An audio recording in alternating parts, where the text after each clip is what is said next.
ಶ್ರೀಕೃಷ್ಣ ಪರಬ್ರಹ್ಮಣೇ ನಮೋ ನಮಃ. ಶ್ರೀಮದ್ ಭಗವದ್ಗೀತಾ ಏಕಾದಶೋಧ್ಯಾಯ ವಿಶ್ವರೂಪ ಸಂದರ್ಶನ ಯೋಗ. 11ನೇ ಅಧ್ಯಾಯ.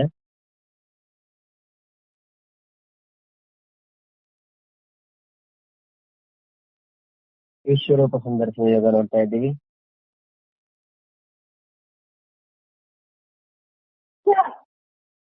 ಭಕ್ತ್ಯಾ ತನನ್ಯಯ ಶಕ್ಯ ಅಹವೇಮ ವಿದೋರ್ಜುನ ಜ್ಞಾತುಂ ದ್ರಷ್ಟುಂಚ ತತ್ವೇನ ಪ್ರವೇಷ್ಟುಂಚ ಪರಂತಪ. ಅನ್ಮಿಟಂಗೆ ನೋಡ್ಕೊಳ್ಳಿ, ಮೀಟ್ ಮಾಡ್ಕೊಳ್ಳಿ. ಹೇ ಅರ್ಜುನ, ಪರಂತಪ, ಅನನ್ಯ ಭಕ್ತಿಯ ಮೂಲಕ ಈ ಪ್ರಕಾರವಾದ ಚತುರ್ಭುಜ ರೂಪವುಳ್ಳ ನಾನು ಪ್ರತ್ಯಕ್ಷನಾಗಿ ನೋಡಲು, ತತ್ವದಿಂದ ತಿಳಿಯಲು ಹಾಗೂ ಪ್ರವೇಶಿಸಲು, ಅರ್ಥಾತ್ ಏಕೀಭಾವದಿಂದ ಪ್ರಾಪ್ತವಾಗುವುದಕ್ಕೂ ಸಹ ಶಕ್ಯನಾಗಿದ್ದೇನೆ. ಹಿಂದೆ ಪ್ರಶ್ನೆ ಗೊತ್ತೊಂದು ಏನಂತ, ದೇವತೆಗಳು ಕೂಡ ಈ ದರ್ಶನ ಅಂತಕ್ಕದ್ದು ದುರ್ಲಭ. ಹಾಗಾದ್ರೆ ಇನ್ನು ದರ್ಶನ ಮಾಡೋದು ಹೇಗೆ? ಅಲ್ಲ, ದೇವತೆಗಳಿಗೆ ಕೂಡ ಈ ರೂಪ ಅಂತ ದುರ್ಲಭ ಅಂತಂದ್ರೆ ಯಜ್ಞ, ದಾನ, ತಪಸ್ಸು ಇವುಗಳಿಂದ ಕೂಡ ಸಾಧ್ಯ ಇಲ್ಲ ಅಂತಂದ್ರು. ಇವೆಲ್ಲ ಕೂಡ ಯಜ್ಞೋದಾನಂ ತಪಶ್ಚೈವ ಪಾವನಾನಿ ಮನುಷ್ಯ, ಇವೆಲ್ಲ ಕೂಡ ಮನುಷ್ಯರನ್ನ ಪವಿತ್ರನ ಮಾಡ್ತದೆ ಅಂತ ಹೇಳಿದ್ರಿ 17ನೇ ಅಧ್ಯಾಯದಲ್ಲಿ, 9ನೇ ಅಧ್ಯಾಯದಲ್ಲಿ ಇದ್ರ ಬಗ್ಗೆ ಉಲ್ಲೇಖ ಬಂತು. ಹಾಗಿರ್ಬೇಕಾದ್ರೆ ಮತ್ತೆ ಇದೆಲ್ಲಂದ್ರೆ ನಿಷ್ಕಾಮವಾಗಿ ಮಾಡಿರ್ತಕ್ಕಂಥದ್ದು, ಸಕಾಮವಾಗಿ ಮಾಡ್ತಕ್ಕಂಥ ಯಜ್ಞಾಧ್ಯಯನ, ವೇದಾಧ್ಯಯನ, ತಪಸ್ಸು ಇವುಗಳಿಂದ ಪ್ರಾಪ್ತಿ ಇಲ್ಲ ಅನ್ನೋ ಮಾತು ಹೇಳಿದರು. ಆದ್ರೆ ಇವೆಲ್ಲ ನಿಷ್ಕಾಮವಾಗಿ ಮಾಡಿದಾಗ ಇವೆಲ್ಲ ನಾನು ಎರಡು ಕನೆಕ್ಷನ್ ನೋಡ್ಕೊಳ್ಳಿ. ಇದನ್ನು ಮಾತ್ರ ಕೇಳಿಸ್ತಾ ಇದೆ.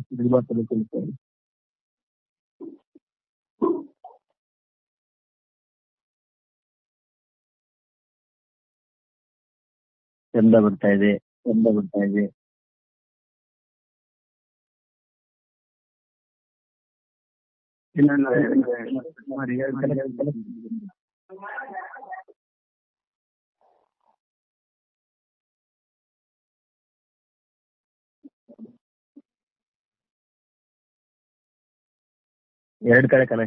ಎರಡು ಕಡೆ ಕನೆಕ್ಷನ್ ಆಗಿದೆ. ಗುರುಜಿ, ಒಂದ್ ನಿಮಿಷ. ಚಿಕ್ಕನಗುರುಗಳೇ, ನೀವು ನನ್ನ ಹತ್ರನೂ ಇದ್ದೀರಿ, ಬೇರೆ ಕಡೆ ಕನೆಕ್ಷನ್ ತಗೊಂಡಿದ್ದೀರಾ? ನಾರಾಯಣ ಇಲ್ಲ ತಂದೆ. ಸರಿ, ಮ್ಯೂಟ್ ಮಾಡ್ಕೊಳ್ಳಿ. ನಮ್ ಗ್ರೂಪ್ ಇಲ್ಲ ಗುರುಗಳೇ, ಎಲ್ಲ ಸಿಂಗಲ್ ಕನೆಕ್ಷನ್.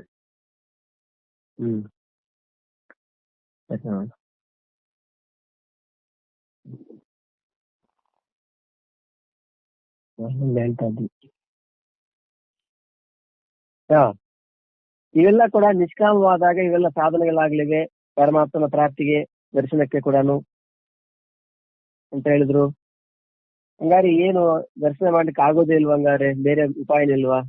ಈ ಜಿಜ್ಞಾಸೆಯನ್ನು ಕುರಿತು ಹೇಳಿದ್ರು.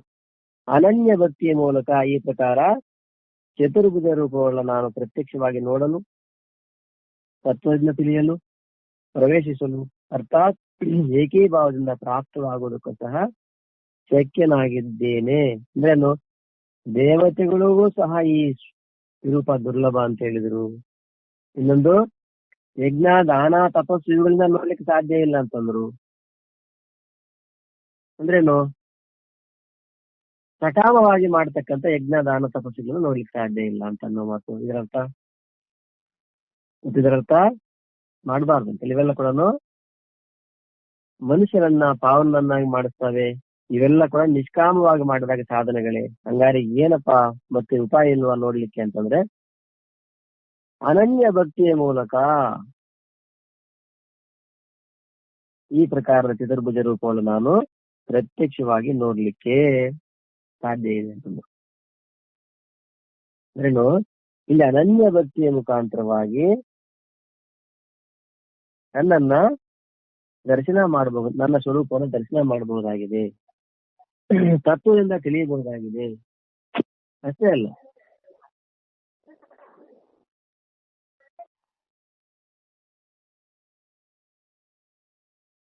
ಏಕೀಭಾವದಿಂದ ಪ್ರಾಪ್ತವಾಗುವುದಕ್ಕೂ ಸಹ ಶಕ್ಯವಾಗಿದೆ.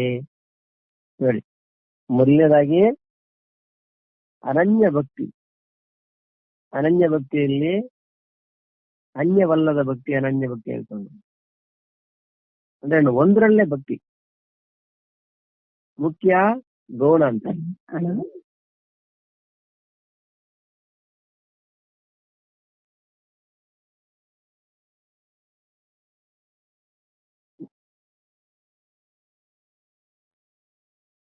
ಅನನ್ಯ ಭಕ್ತಿ ಅಂತಂದ್ರೆ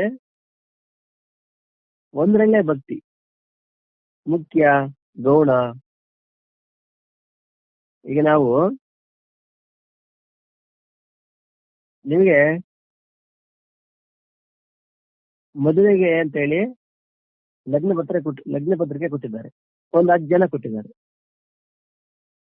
ಅದರಲ್ಲಿ ಎಲ್ಲ ಒಂದೇ ದಿನ, ಸ್ವಲ್ಪ ಹೆಚ್ಚು ಕಮ್ಮಿ ಎಲ್ಲ ಒಂದು ಅರ್ಧ ಗಂಟೆ ಹೆಚ್ಚು ಕಮ್ಮಿ ಎಲ್ಲ ಇದೆ. ಈಗ ನೀವು ಯಾವ್ದಕ್ಕೆ ಹೋಗ್ತೀರಿ ಅಂತಂದ್ರೆ ಒಂದಕ್ಕೆ ಹೋಗ್ಲಿಕ್ಕೆ ಸಾಧ್ಯ, ಒಂದು ಮದುವೆಗೆ ಅಟೆಂಡ್ ಆಗ್ತದೆ. ಅಂದ್ರೆ ಏನು, ನೀವು ಹೋದ್ರು ನಡೀತದೆ, ಹೋಗದಿದ್ರು ನಡೀತದೆ, ಇದು ಮುಖ್ಯ. ಹಂಗಾಗಿ ಹಂಗಂತದಕ್ಕೆ ಹೋಗ್ಬಾರ್ದು ಅಂತಲ್ಲ, ಆದ್ರೆ ಮುಖ್ಯವಾದನ್ನ ಒಂದನ್ನ ಸೆಲೆಕ್ಟ್ ಮಾಡಿ. ಇದೆಲ್ಲ ಗೌಣ, ಇದಕ್ಕೆ ಹೋಗ್ಲೇಬೇಕು. ಅಂದ್ರೆ ಏನು, ಅದು ಮುಖ್ಯ, ಇದು ಗೌಣ ಹೇಳ್ಕೊಂಡು. ಅದೇ ರೀತಿ ಮದುವೆ ಹೋಗ್ತಾ ಇರ್ತೀವಿ, ಯಾಕೋ ಚಳಿ ಜ್ವರ ಬಂದ್ಬಿಡ್ತದೆ. ಈಗ ಮದುವೆಗೆ ಹೋಗ್ತೀರಾ, ಆಸ್ಪತ್ರೆಗೆ ಹೋಗ್ತೀರಾ ಅಂತಂದ್ರೆ ಆಸ್ಪತ್ರೆಗೆ ಹೋಗ್ತೀವಿ, ಇದು ಮುಖ್ಯ. ಮದುವೆ ಗೌಣ, ಅದು ಹೋದ್ರು ನಡೀತದೆ, ಹೋಗೈತೆ ನಡೀತದೆ. ಹಾಗೆ ಇಲ್ಲಿ ಅನನ್ಯ ಭಕ್ತಿ ಅಂತಂದ್ರೆ ಏನು, ಜೀವನದಲ್ಲಿ ಕೆಲವೊಂದು ಮಾಡ್ತೀವಿ, ಕೆಲವು ಮಾಡದೇ ಇರಬಹುದು. ಆದ್ರೆ ಇಲ್ಲಿ ಅನನ್ಯ ಭಕ್ತಿ, ಪ್ರಪಂಚದ ಎಲ್ಲಾ ಕಡೆ ಶ್ರದ್ಧೆ ಇದೆ ಮನುಷ್ಯನಿಗೆ. ಸಂಸಾರದಲ್ಲಿದೆ, ವ್ಯವಸಾಯದಲ್ಲಿದೆ, ವ್ಯಾಪಾರದಲ್ಲಿದೆ, ಇಲ್ಲಿ ಆದ್ರೆ ಹೆಚ್ಚು ಶ್ರದ್ಧೆ ಇಲ್ಲಿದೆ ಅನ್ನೋದು ಇಲ್ಲಿ ಮುಖ್ಯ, ಗೌಣ ಎಂಬುದಾಗಿ ಅದನ್ನ ವಿಧಾನ ಮಾಡಲಾಗಿದೆ. ಅನನ್ಯ ಭಕ್ತಿ ಅಂದ್ರೆ ಹೆಚ್ಚಾಗಿ ಅದರಲ್ಲಿದೆ, ಗೌಣವಾಗಿ ಬೇರೆದಲ್ಲಿ ಇರಬಹುದು. ಆದ್ರೆ ಇದು ಗೌಣವಾಗಿ ಅನ್ಯ ವಿಷಯಗಳೇ ಮುಖ್ಯವಾದ್ರೆ ಉದ್ದೇಶನೇ ಬೇರೆ ಆಗ್ತದೆ. ಹಾಗಾಗಿ ಇಲ್ಲಿ ಅನನ್ಯ ಭಕ್ತಿಯ ಮೂಲಕ ಚತುರ್ಭುಜ ರೂಪಗಳನ್ನು ನಾನು ಪ್ರತ್ಯಕ್ಷವಾಗಿ ನೋಡ್ಲಿಕ್ಕೆ ಸಾಧ್ಯ ಇದೆ. ಅನನ್ಯ ಭಕ್ತಿ, ಅನ್ಯವಲ್ಲದ ಭಕ್ತಿ ಅಂದ್ರೇನು, ಪರಮಾತ್ಮನಿಗಿಂತ ದೊಡ್ಡದು ಇನ್ನೇನು ಇಲ್ಲ ನನಗೆ, ಅದೇ ನನಗೆ ಮುಖ್ಯ, ಅದೇ ಜೀವನದ ಮುಖ್ಯ ಉದ್ದೇಶ ಅಂತ ಹೇಳಿ ಅಷ್ಟು ಅನನ್ಯ ಭಕ್ತನಾಗಿರ್ತಾನೆ. ಪ್ರಹ್ಲಾದ, ಧ್ರುವ, ಶಬರಿ ಇಂಥವರೆಲ್ಲ ಅನನ್ಯ ಭಕ್ತರು. ಅಂದ್ರೆ ಈಗ ರಾಮನ್ ನೋಡೋದೇ ಮುಖ್ಯ ಅಷ್ಟೇ. ನನಗೆ ಒಳ್ಳೆ ಒಳ್ಳೆ ಒಳ್ಳೆ ಊಟ ಸಿಗುತ್ತಾ, ನನಗೆ ಪೆನ್ಷನ್ ಬರುತ್ತಾ, ನನಗೆ ಅರಣ್ಯದಲ್ಲಿ ಒಬ್ಬರೇ ಇದ್ರೆ ಏನೋ ಮೃಗಗಳು ತಿಂದಾಕುತ್ತೇನೋ, ರಾಮ ಬರ್ತಾನೆ ಇಲ್ವೋ ಯಾವ ಗ್ಯಾರಂಟಿ ಇದೆ ಅಂತ ಸಂಶಯನೇ ಇಲ್ಲ. ಈಗ ರಾಮ ಬರ್ತಾನೆ, ಕಾದಿರು ವಂಶವರಿ, ರಾಮ ಬರುತ್ತಿಹನು ಇಹನು ಎಂದು ರಾಮ ಬರ್ತಾನಷ್ಟೇ. ಎಷ್ಟು ವರ್ಷ, ರಾಮ ವೃದ್ಧಾಪ್ಯ ಬಂದ್ಬಿಟ್ಟಂತೆ. ರಾಮ ಬರೋಷ್ಟೊತ್ತಿಗೆ ವಯಸ್ಸಾಗೋಗುತ್ತೆ, ಆದ್ರೆ ಅಷ್ಟು ನಂಬಿಕೆ ರಾಮ ಬರ್ತಾನೆ. ಅದೇ ರೀತಿ ಪ್ರಹ್ಲಾದ, ಪರಮಾತ್ಮ ಇದ್ದಾನೆ, ಅವನಿಂದನೇ ಈ ಜಗತ್ತನಿದ್ದಾನೆ. ಎಷ್ಟು ನಂಬಿಕೆ, ಎಲ್ಲಕ್ಕಿಂತಾನೆ ಮುಖ್ಯ. ಅದಕ್ಕಾಗಿಯೇ ಬೇರೆ ಬೇರೆ ಶಿಕ್ಷೆ ಅನುಭವಿಸ್ತಾನೆ, ತಂದೆಯಿಂದ ದೂರ ಆಗ್ತಾನೆ.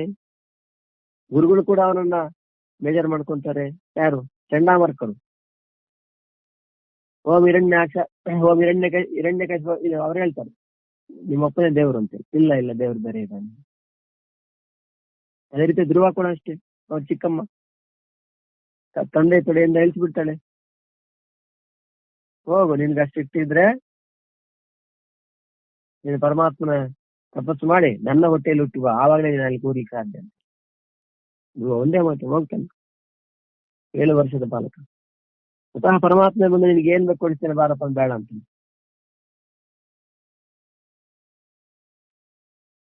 ಹಾಗೆ ಅಷ್ಟು ಅನನ್ಯ ಭಕ್ತಿಯ ಮುಖಾಂತರ ಪರಮಾತ್ಮನ ದರ್ಶನ ಮಾಡಬಹುದಾಗಿದೆ. ಅಷ್ಟೇ ಅಲ್ಲ, ಮತ್ತು ತತ್ವದಿಂದ ಪರಮಾತ್ಮನ ತಿಳಿಯಬಹುದಾಗಿದೆ, ಮತ್ತು ಏಕೀಭಾವದಿಂದ ಪರಮಾತ್ಮನಲ್ಲಿ ಪ್ರವೇಶ ಕೂಡ ಅಂದ್ರೇನು ಪ್ರಾಪ್ತವಾಗುವುದು ಸಹ ಏಕಿ. ಇಲ್ಲಿ ದ್ವೈತ, ವಿಶಿಷ್ಟಾದ್ವೈತ, ಅದ್ವೈತ ಎಲ್ಲವನ್ನು ಕೂಡ ಇಲ್ಲಿ ಹೇಳ್ತಾ ಇದ್ದಾರೆ. ಒಂದು ಪ್ರತ್ಯಕ್ಷವಾಗಿ ನೋಡುವುದು ದ್ವೈತ, ತಿಳಿಯುವುದು ಅದ್ವೈತ, ಏಕೀಭಾವದಿಂದ ಪ್ರಾಪ್ತವಾಗುವುದು. ಇಷ್ಟೆಲ್ಲ ಕೂಡ ಅನನ್ಯ ಭಕ್ತಿಯಿಂದ ಸಾಧ್ಯವಾಗ್ತಾ ಇದೆ. ಅದು ಹೇಗೆ ಅನನ್ಯ ಭಕ್ತಿಯಿಂದ ಸಾಧ್ಯಪ್ಪ ಒಂದಾಗುದು ಅಂತಂದ್ರೆ ನೋಡಿ, ಈಗ ಪರಮಾತ್ಮನ ಪೂಜೆ ಮಾಡ್ತಕ್ಕಂಥವ್ರು ಪೂಜೆಯ ಪರಾಕಾಷ್ಠೆ. ಪೂಜೆ ಮಾಡ್ತಾ ಮಾಡ್ತಾ ಮಾಡ್ತಾ ಮಾಡ್ತಾ ಮಾಡ್ತಾ ಎಲ್ಲವನ್ನ ಮರೆತು ಬಿಡ್ತಾನೆ. ಏನು ಪೂಜೆ ಮಾಡ್ತಾ ಮಾಡ್ತಾ ಮಾಡ್ತಾ ಹಾಗೆ ಪೂಜಾ ಸಾಮಗ್ರಿಗಳನ್ನು ಮರಿತಾನೆ, ತಾನು ಮರಿತಾನೆ, ದೇವರೊಬ್ಬರೇ ಎಂದು ಬಿಡ್ತಾನೆ. ಅದೇ ರೀತಿ ತತ್ವವನ್ನು ತಿಳಿತಾ ತಿಳಿತಾ ತಿಳಿತಾ ಕೂಡ ತತ್ವವನ್ನೇ ಉಳಿತಾನೆ. ಅದೇ ರೀತಿ ಪರಾಕಾಷ್ಠೆ, ಪೂಜೆಯ ಪರಾಕಾಷ್ಠೆ, ಜಪದ ಪರಾಕಾಷ್ಠೆಯಲ್ಲಿ ಕೂಡ ಅಲ್ಲಿ ಏನಿರಲ್ಲ. ಪೂಜೆ ಮಾಡ್ತಾ ಮಾಡ್ತಾ ಪರಾಕಾಷ್ಠೆ ಹೋದಾಗ ಅಲ್ಲೇನಾಗ್ತಾನೆ ಏಕೀಭಾವ. ಅಲ್ಲಿ ಒಬ್ಬ ಪರಮಾತ್ಮ ಬಿಟ್ರೆ ಇನ್ಯಾರು ಉಳಿಯಲ್ಲ. ಪ್ರಾರಂಭದಲ್ಲಿ ಭಕ್ತ ಇರ್ತಾನೆ, ಪೂಜೆ ಸಾಮಗ್ರಿಗಳಿರ್ತಾವೆ, ಮಂತ್ರಗಳಿರ್ತಾವೆ, ಪರಮಾತ್ಮ ಇರ್ತಾನೆ ತ್ರಿಪುಟಿ. ಪೂಜೆ ಮಾಡ್ತಾ ಮಾಡ್ತಾ ಭಕ್ತ ತನ್ನಂತಾನು ಮರಿತಾನೆ, ಪೂಜೆ ಸಾಮಗ್ರಿ ಮಂತ್ರ ಇಲ್ಲ, ಏನು ಎಲ್ಲ ಇಲ್ಲ. ಈಗ ಪರಮಾತ್ಮ ಒಬ್ಬನೇ ಉಳಿತಾನೆ. ಧ್ಯಾನ ಮಾಡ್ತಾ ಮಾಡ್ತಾ ಕೂಡ ಧ್ಯಾತ, ಧ್ಯಾನ, ಧ್ಯೇಯ. ಧ್ಯಾತ ಧ್ಯಾನ ಮಾಡ್ತಕ್ಕಂಥದ್ದು. ಧ್ಯಾನ ಏನು? ಪರಮಾತ್ಮನಿಗೆ ನಮ್ಮ ಮಧ್ಯೆ ಇರ್ತಕ್ಕಂಥ ಸಂಬಂಧ ಧ್ಯಾನ. ಧ್ಯಾನದ ಪರಾಕಾಷ್ಠೆಯಲ್ಲಿ ಅಲ್ಲಿ ಧ್ಯಾತನಿರಲ್ಲ, ಧ್ಯಾನನಿರಲ್ಲ, ಧ್ಯೇಯ ವಸ್ತು ಒಂದೇ ಉಳಿತದೆ. ಪರಾಕಾಷ್ಠೆಗೆ ಹೋದಾಗ ಧ್ಯಾನ ಮಾಡ್ತಾ ಮಾಡ್ತಾ ಅಲ್ಲಿ ಧ್ಯಾತ ಇಲ್ಲ, ಧ್ಯಾನ ಮಾಡೋನಿಲ್ಲ, ಮತ್ತು ಧ್ಯಾನ ಕೂಡ ಇಲ್ಲ. ಮತ್ತೇನು? ಒಂದು ಧ್ಯೇಯ ವಸ್ತು ಮಾತ್ರ ಉಳಿದೋಗ್ತದೆ. ಅದು ತತ್ವ ಆಗಿರ್ಬೋದು ಅಥವಾ ಪರಮಾತ್ಮನ ಸ್ವರೂಪ ಕೂಡ ಆಗಿರ್ಬೋದು. ಹಾಗೆ ತ್ರಿಪುಟಿ ರಾಹಿತ್ಯ ಅಂದ್ರೆ ಮೂರಿಲ್ಲ, ಅಲ್ಲಿ ಒಂದೇ.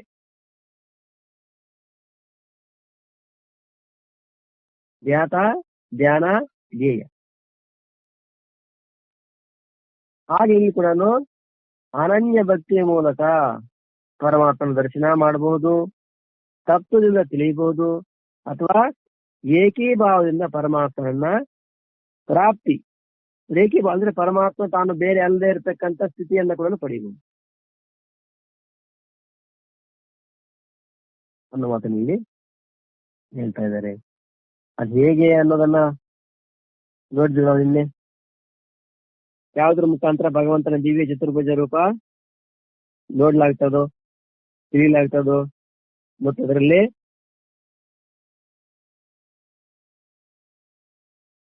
ಪ್ರವೇಶಿಸಲಾಗ್ತದೋ. ಆ ಅನನ್ಯ ಭಕ್ತಿ ಹೇಗಿದೆ ಅಂತ ಪ್ರಶ್ನೆ ಮಾಡಿದ್ರು. ಭಗವಂತನಲ್ಲಿ ಅನನ್ಯ ಪ್ರೇಮ ಉಂಟಾಗುವುದು ಹಾಗೂ ತನ್ನ ಮನ, ಇಂದ್ರಿಯ ಮತ್ತು ಶರೀರ ಹಾಗೂ ಧನ, ಜನ ಮೊದಲಾದ ಸರ್ವಸ್ವವನ್ನ ಭಗವಂತನದ್ದೇ ತಿಳಿದುಕೊಂಡು ಭಗವಂತನಿಗಾಗಿ ಭಗವಂತನ ಸೇವೆಯಲ್ಲಿ ಎಂದೆಂದಿಗೂ ತೊಡಗುವುದೇ ಅನನ್ಯ ಭಕ್ತಿಯಾಗಿದೆ. ಇದರ ವರ್ಣನೆಯು ಮುಂದಿನ ಶ್ಲೋಕದಲ್ಲಿ ಅನನ್ಯ ಭಕ್ತರ ಲಕ್ಷಣಗಳಲ್ಲಿ ವಿಸ್ತಾರ ಪೂರ್ವಕ ಮಾಡಲಾಗಿದೆ. ಒಂದು ನಿಮಿಷ ಇರಿ.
ಹ್ಮ್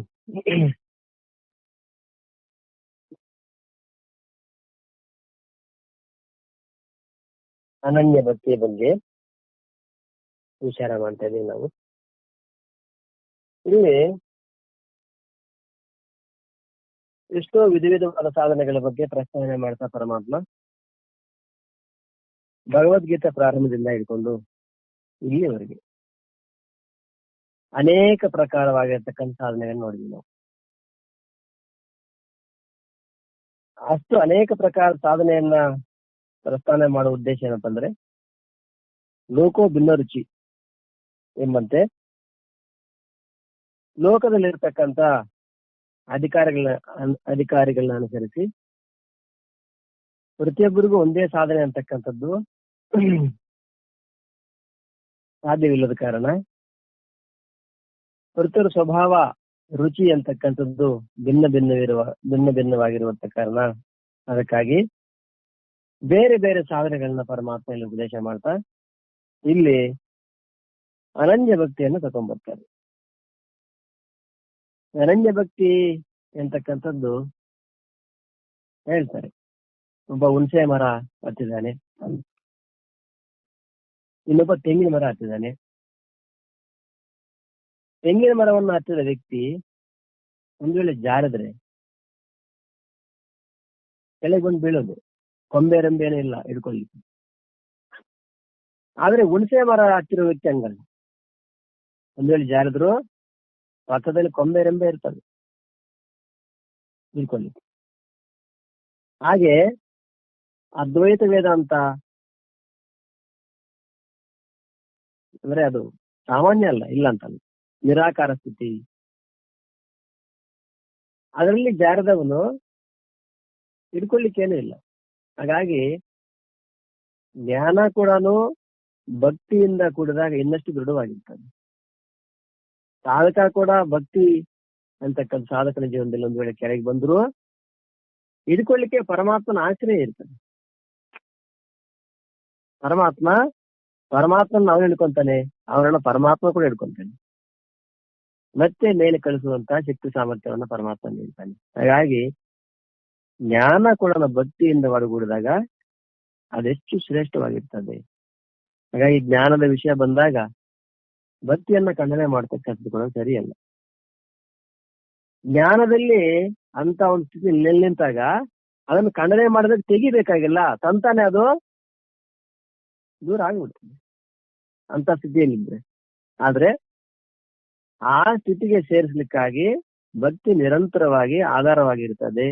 ಹಾಗಾಗಿ ಭಕ್ತಿಯನ್ನ ಎಂದು ಕೂಡ ನಾವು ಅದ್ವೈತ ವೇದಾಂತ ವಿಶೇಷವಾಗಿ ಆತ್ಮ ಒಂದೇ ಸತ್ಯ, ಜಗತ್ತು ಮಿಥ್ಯಾನೇ ಇಲ್ಲ ಅಂತಂದ್ರೆ ಆ ಸ್ಥಿತಿಗೆ ತಲುಪುವ ಗಂಟ ಭಕ್ತಿ ನಮಗೆ ಆಶ್ರಯ ನೀಡ್ತದೆ. ಒಂದು ವೇಳೆ ಆ ಸ್ಥಿತಿಯನ್ನು ಜಾರಿದ್ರು ಮತ್ತೆ ಹಿಡ್ಕೊಳ್ಳಿಕ್ಕೆ ಒಂದು ಆಧಾರ ಇರ್ತದೆ. ಹಾಗಾಗಿ ಅನನ್ಯ ಭಕ್ತಿ ಅಂತಕ್ಕಂಥದ್ದು ಒಬ್ಬ ಸಾಮಾನ್ಯ ವ್ಯಕ್ತಿ ಕೂಡ ಸಾಧನೆ ಮಾಡ್ಲಿಕ್ಕೆ ಯೋಗ್ಯವಾಗಿರ್ತಕ್ಕಂಥ. ಈಗ ಅನಾತ್ಮ ವಿವೇಕ ಅಂದ್ರೆ ಆತ್ಮನ ಬಗ್ಗೆ ಎಷ್ಟೋ ತತ್ವಜ್ಞಾನ ಸಂಬಂಧಪಟ್ಟಂತೆ ಅಧ್ಯಯನ ಮಾಡ್ಬೇಕಾಗುತ್ತೆ, ಉಪದೇಶ ಕೇಳಬೇಕಾಗ್ತದೆ, ಅಥವಾ ಇನ್ನೇನೋ ಸಾಧನೆಗಳು ಕಠೋರವಾಗಿರ್ತಕ್ಕ ಸಾಧನೆ ಇದ್ದಾವೆ. ಈ ಕುಂಡಲಿನಿ ಸಾಧನೆ ಆಗಿರ್ಬಹುದು, ಬೇರೆ ಬೇರೆ ಸಾಧನೆಗಳಾಗಿರ್ಬೋದು, ಬೇರೆ ಬೇರೆ ತಪಸ್ಸು, ಇವೆಲ್ಲ ಕೂಡ ಅಷ್ಟು ಸುಲಭದ ಮಾತೇನಲ್ಲ.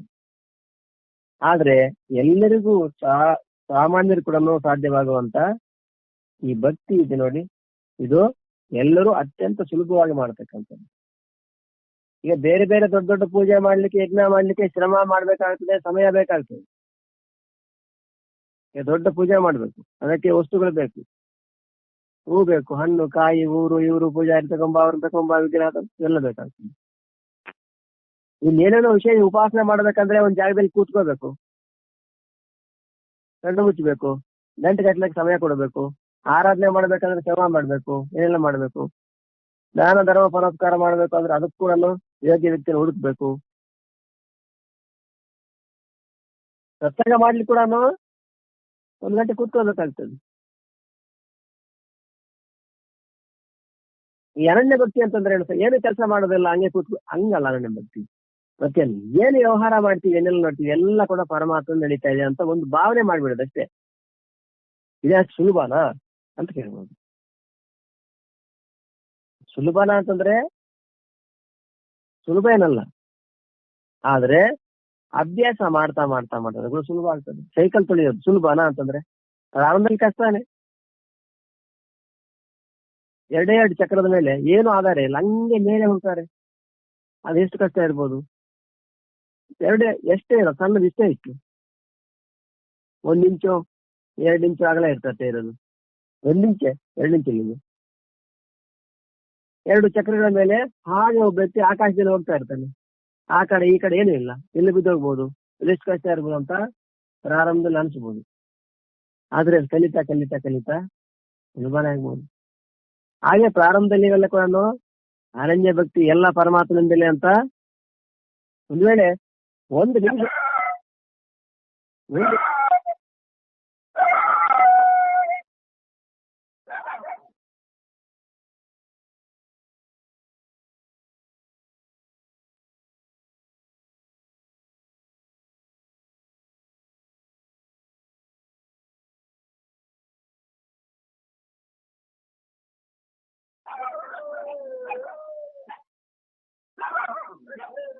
ಒಂದು ವೇಳೆ ಆ ಭಾವನೆಯನ್ನ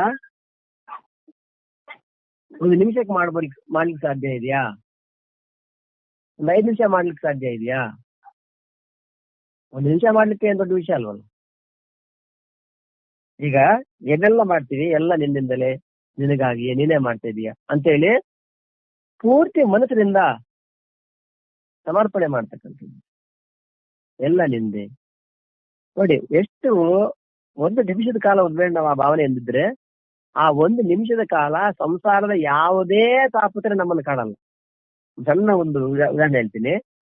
ನಿಮಗ್ ಕೂಡ ಜೀವನದಲ್ಲಿ ಎಲ್ರಿಗೂ, ನಮ್ಮೆಲ್ರಿಗೂ ಕೂಡ ಜೀವನದಲ್ಲಿ ಎಷ್ಟೋ ಕಷ್ಟ ಇರ್ಬೋದು, ಒತ್ತಡ ಇರ್ಬೋದು, ಇನ್ನೇನೋ ಬೇಕು ಅಂತ ಇರ್ಬೋದು, ಇನ್ನೇನೋ ಸಮಸ್ಯೆ ಕೂಡ ಇರ್ಬೋದು. ಆದ್ರೆ 1 ಗಂಟೆ ಕಾಲ ಆ ಸಮಸ್ಯೆಗಳು ನಿಮ್ಮನ್ನ ಏನೂ ಮಾಡ್ಲಿಕ್ಕಿಲ್ಲ. ಯಾಕೆ? ಇಲ್ಲಿ ಸತ್ಸಂಗದಲ್ಲಿ ನಿರತರಾದ ಕಾರಣ ಅವೆಲ್ಲ ಕೂಡ ನಮ್ಮ ಹತ್ರ ಕೂಡ ಬರಲ್ಲ. ಹೌದು ಇಲ್ವೋ? ಹಾಗೆ ವ್ಯವಹಾರದಲ್ಲಿ ಕೂಡ ಅನನ್ಯ ಭಕ್ತಿ ಅಂತಕ್ಕಂಥದ್ದು ನೋಡಿ, ತನ್ನ ಮನ, ಇಂದ್ರಿಯ, ಶರೀರ, ಧನ, ಜನ ಮೊದಲಾದ ಸರ್ವಸ್ವವನ್ನ ಪರಮಾತ್ಮನೇ ಅಂತ ತಿಳ್ಕೊಂಡು, ಇವೆಲ್ಲ ಪರಮಾತ್ಮ, ಎಲ್ಲ ಪರಮಾತ್ಮನೇ ತಿಳ್ಕೊಳ್ಳೋದಂತಂದ್ರೆ ಎಲ್ಲ ಸುಮ್ನೆ ಬಲವಂತವಾಗಿ ಯಾರು ಹೇಳಿದ್ರು ಅಂತಲ್ಲ, ವಿಚಾರ ಪೂರ್ವಕವಾಗಿ ತಿಳ್ಕೋಬೇಕು. ಸುಮ್ನೆ ತಿಳ್ಕೊಂಡು ಏನಪ್ಪಾ ಅಂದ್ರೆ ಏನೋ ಸ್ವಲ್ಪ ತಿರ್ದ ಆಮೇಲೆ ಹೋಗ್ತದೆ. ವಿಚಾರ ಪೂರ್ವಕವಾಗಿ ತಿಳ್ಕೊಂಡಾಗ ಅದು ಹಾಗೆ ನಿಲ್ತದೆ. ಧನ, ಜನ ಇವೆಲ್ಲ ಕೂಡ ಪರಮಾತ್ಮನೇ. ಈ ಶಾಶ್ವತವಾದ ಭೂಮಿ ಮಾಲೀಕ ಯಾರಪ್ಪ ಅಂತಂದ್ರೆ, ಭೂಮಿಯ ಮಾಲೀಕ ಯಾರು? ಪರಮಾತ್ಮನೇ ಭೂಮಿ ಮಾಲೀಕ. ನಾವಂತೂ ಅಲ್ವಲ್ಲ. ಈಗ ನೋಡಿ, ಇವತ್ತು ಯಾವ್ದು ನಾವು ಅಂತಿದ್ದೀವಿ, ಒಂದು 20-30 ವರ್ಷದ ಹಿಂದೆ ಇಲ್ಲಿ ಯಾರೋ ಇದ್ರು, ಇನ್ನು ಕೆಲವು ದಿವಸದ ನಂತರ ಮತ್ತೆ ಇನ್ಯಾರ್ದಾಗ ಹೋಗ್ಲಿದೆ, ಆ ನಂತರ ಮತ್ತೆ ಇನ್ಯಾರ್ದು ಆಗ್ಲಿದೆ, ಆ ನಂತರ ಗೊತ್ತಿಲ್ಲ, ಬಹುಶಃ ಇನ್ನೆಷ್ಟು ವರ್ಷಗಳ ಕಾಲ ಬರೀ ಕಾಡಲ್ಲೇ ಇರ್ತಾರೆ ಗೊತ್ತಿಲ್ಲ. ಈಗ ನಾವಿರೋ ಜಾಗ ಒಂದು ಸಮಯದಲ್ಲಿ 30 ವರ್ಷದ ಹಿಂದೆ ಬರೀ ಕಾಡಷ್ಟೇ, ಬರೀ ಗಿಡಗಳು, ಮುಳ್ಳಿನ ಗಿಡ, ಗಾರೆ ಗಿಡಗಳು, ಹಕ್ಕಿಗಳು ಇಲ್ಲೇ ನಿವಾಸ ಮಾಡ್ಕೊಂಡು ಮರಿ ವಾಸ ಇಲ್ಲೇ ಇರ್ತಂದ ಜಾಗ. ಈ ಕಾಡಲ್ಲಿ ಮುಳ್ಳಂದಿಗಳು, ಕಾಡಂದಿಗಳು, ಕರಡಿಗಳು ಅಡ್ಡಾಡ್ತಾ ಇದ್ದ ಜಾಗ.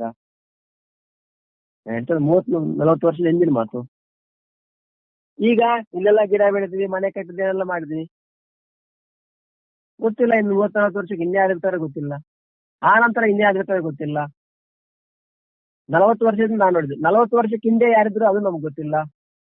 ಹಿಂದೆ ಹೋಗಿ ನೋಡಿದಾಗ ಸ್ವಲ್ಪ ದೂರದಲ್ಲಿ, ಆಶ್ರಮದ ಸ್ವಲ್ಪ ದೂರದಲ್ಲಿ ನೋಡಿದಾಗ ಅಲ್ಲೆಲ್ಲಿ ಕೆಲವು ಸಮಾಧಿಗಳಿದ್ದಾವೆ. ಮೊನ್ನೆ ಹಾಗೆ ಹೋಗಿ ನೋಡಿದಾಗ ಎಲ್ಲೋ ಪೊದೆಗಳಲ್ಲಿ ಸಮಾಧಿಗಳು.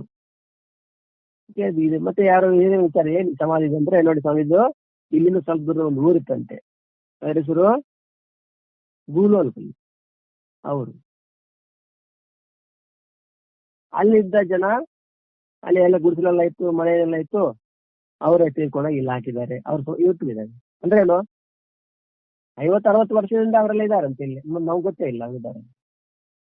ಅದೇ ರೀತಿ ಒಂದು 40 ವರ್ಷ ಹೋದ್ರೆ ನಾವಿಲ್ಲಿದ್ದೀವಿ ಅಂತ ನಮ್ಮ ಮುಂದಿನವ್ರು ಕೂಡ ಗೊತ್ತಿಲ್ಲ.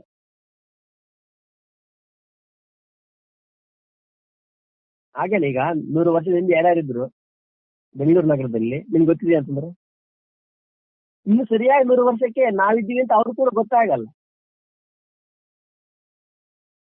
ಇದೇ ವಿಚಿತ್ರ. ನಾವೆಲ್ಲ ಇದ್ರಿ, ಮನೆ ಮಾಡಿದ್ರಿ, ಸಂಸಾರ ಮಾಡಿದ್ವಿ, ಇಲ್ಲಿ ವ್ಯಾಪಾರ, ಯಾರಿಗೂ ಗೊತ್ತಿಲ್ಲ ನಾವಿದೀವಿ ಅನ್ನೋ ದಾಖಲೆ ಕೂಡ ಏನಿರಲ್ಲ. ಯಾರೋ ಹೇಳ್ಕೊಂತಾರೆ ಇಂಥವ್ರು ಇದ್ರಂತೆ, ಮತ್ತೆ ನೀವ್ ನೋಡಿದೀರಾ? ನಾನ್ ನೋಡಿಲ್ಲ, ಯಾರೋ ನಮ್ಮವ್ರು ಹೇಳ್ತಾ ಇದ್ರು ಇಂಥವ್ರು ಇದ್ರಂತೆ, ಅವ್ರಿಗೆ ಮನೆ ಮಾಡಿದ್ರಂತೆ, ಈಗ ಇದ್ರಂತೆ, ಎಲ್ಲ ಅಂತೆ ವಿಚಾರ ಉಳಿತದೆ ಅಷ್ಟೇ, ಮತ್ತೇನಿರಲ್ಲ. ಅಂದ್ರೆ ಅವ್ರಿರೋ ಗಂಟ ನಮ್ದು ಅನ್ಕೊಂತಾರೆ, ನಾವಿರೋ ಗಂಟ ನಾವು ಅನ್ಕೊಂತೀವಿ. ನಾಯಿ ಕೂಡ ಅಷ್ಟೇ, ನಮ್ಮ ಮನೆ ಹತ್ರ ನಾಯಿ ಇರ್ತದೆ, ಬೇರೆ ಯಾರೇ ಬಂದ್ರು ಬೊಗಳ್ತಾರೆ, ಬೇರೆ ನಾಯಿಗಳು ಓಡಿಸ್ಬೇಕೆ, ಇದು ನಮ್ಮ ಮನೆ ಅಂತ ಗೊತ್ತಿದೆ.